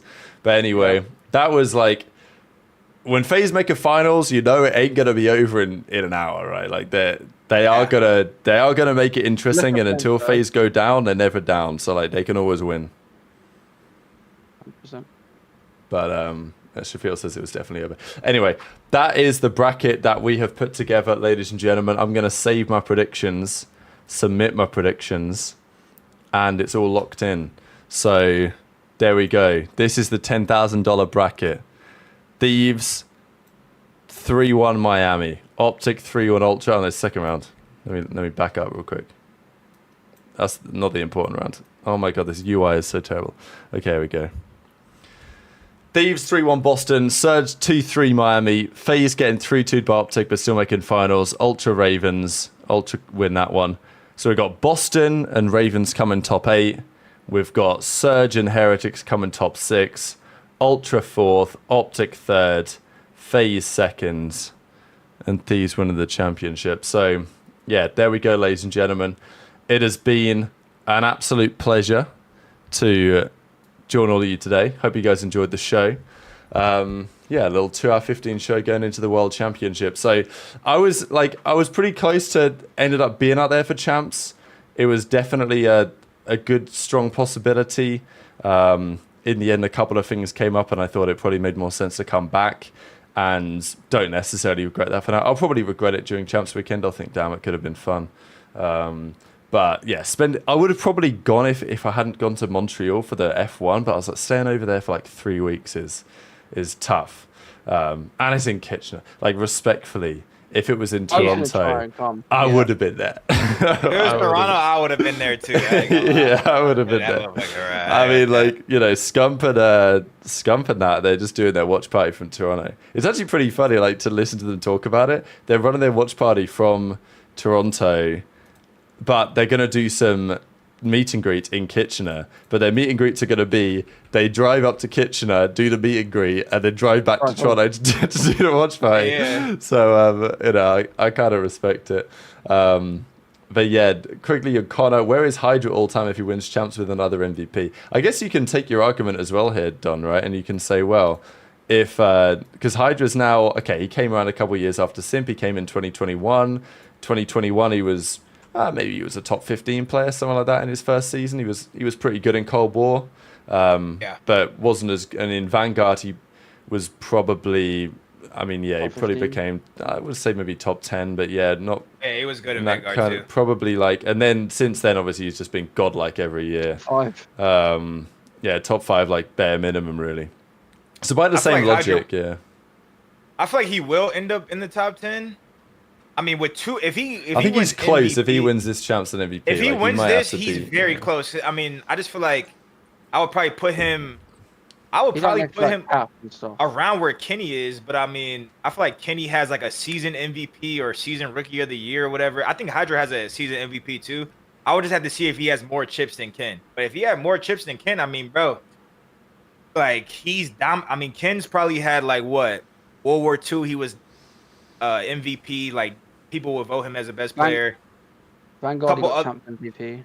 Vanguard, he got champs MVP. Like he's had a couple. I would say Ken's had like 2 extremely like BO4. He was underrated. He was dominant in that game.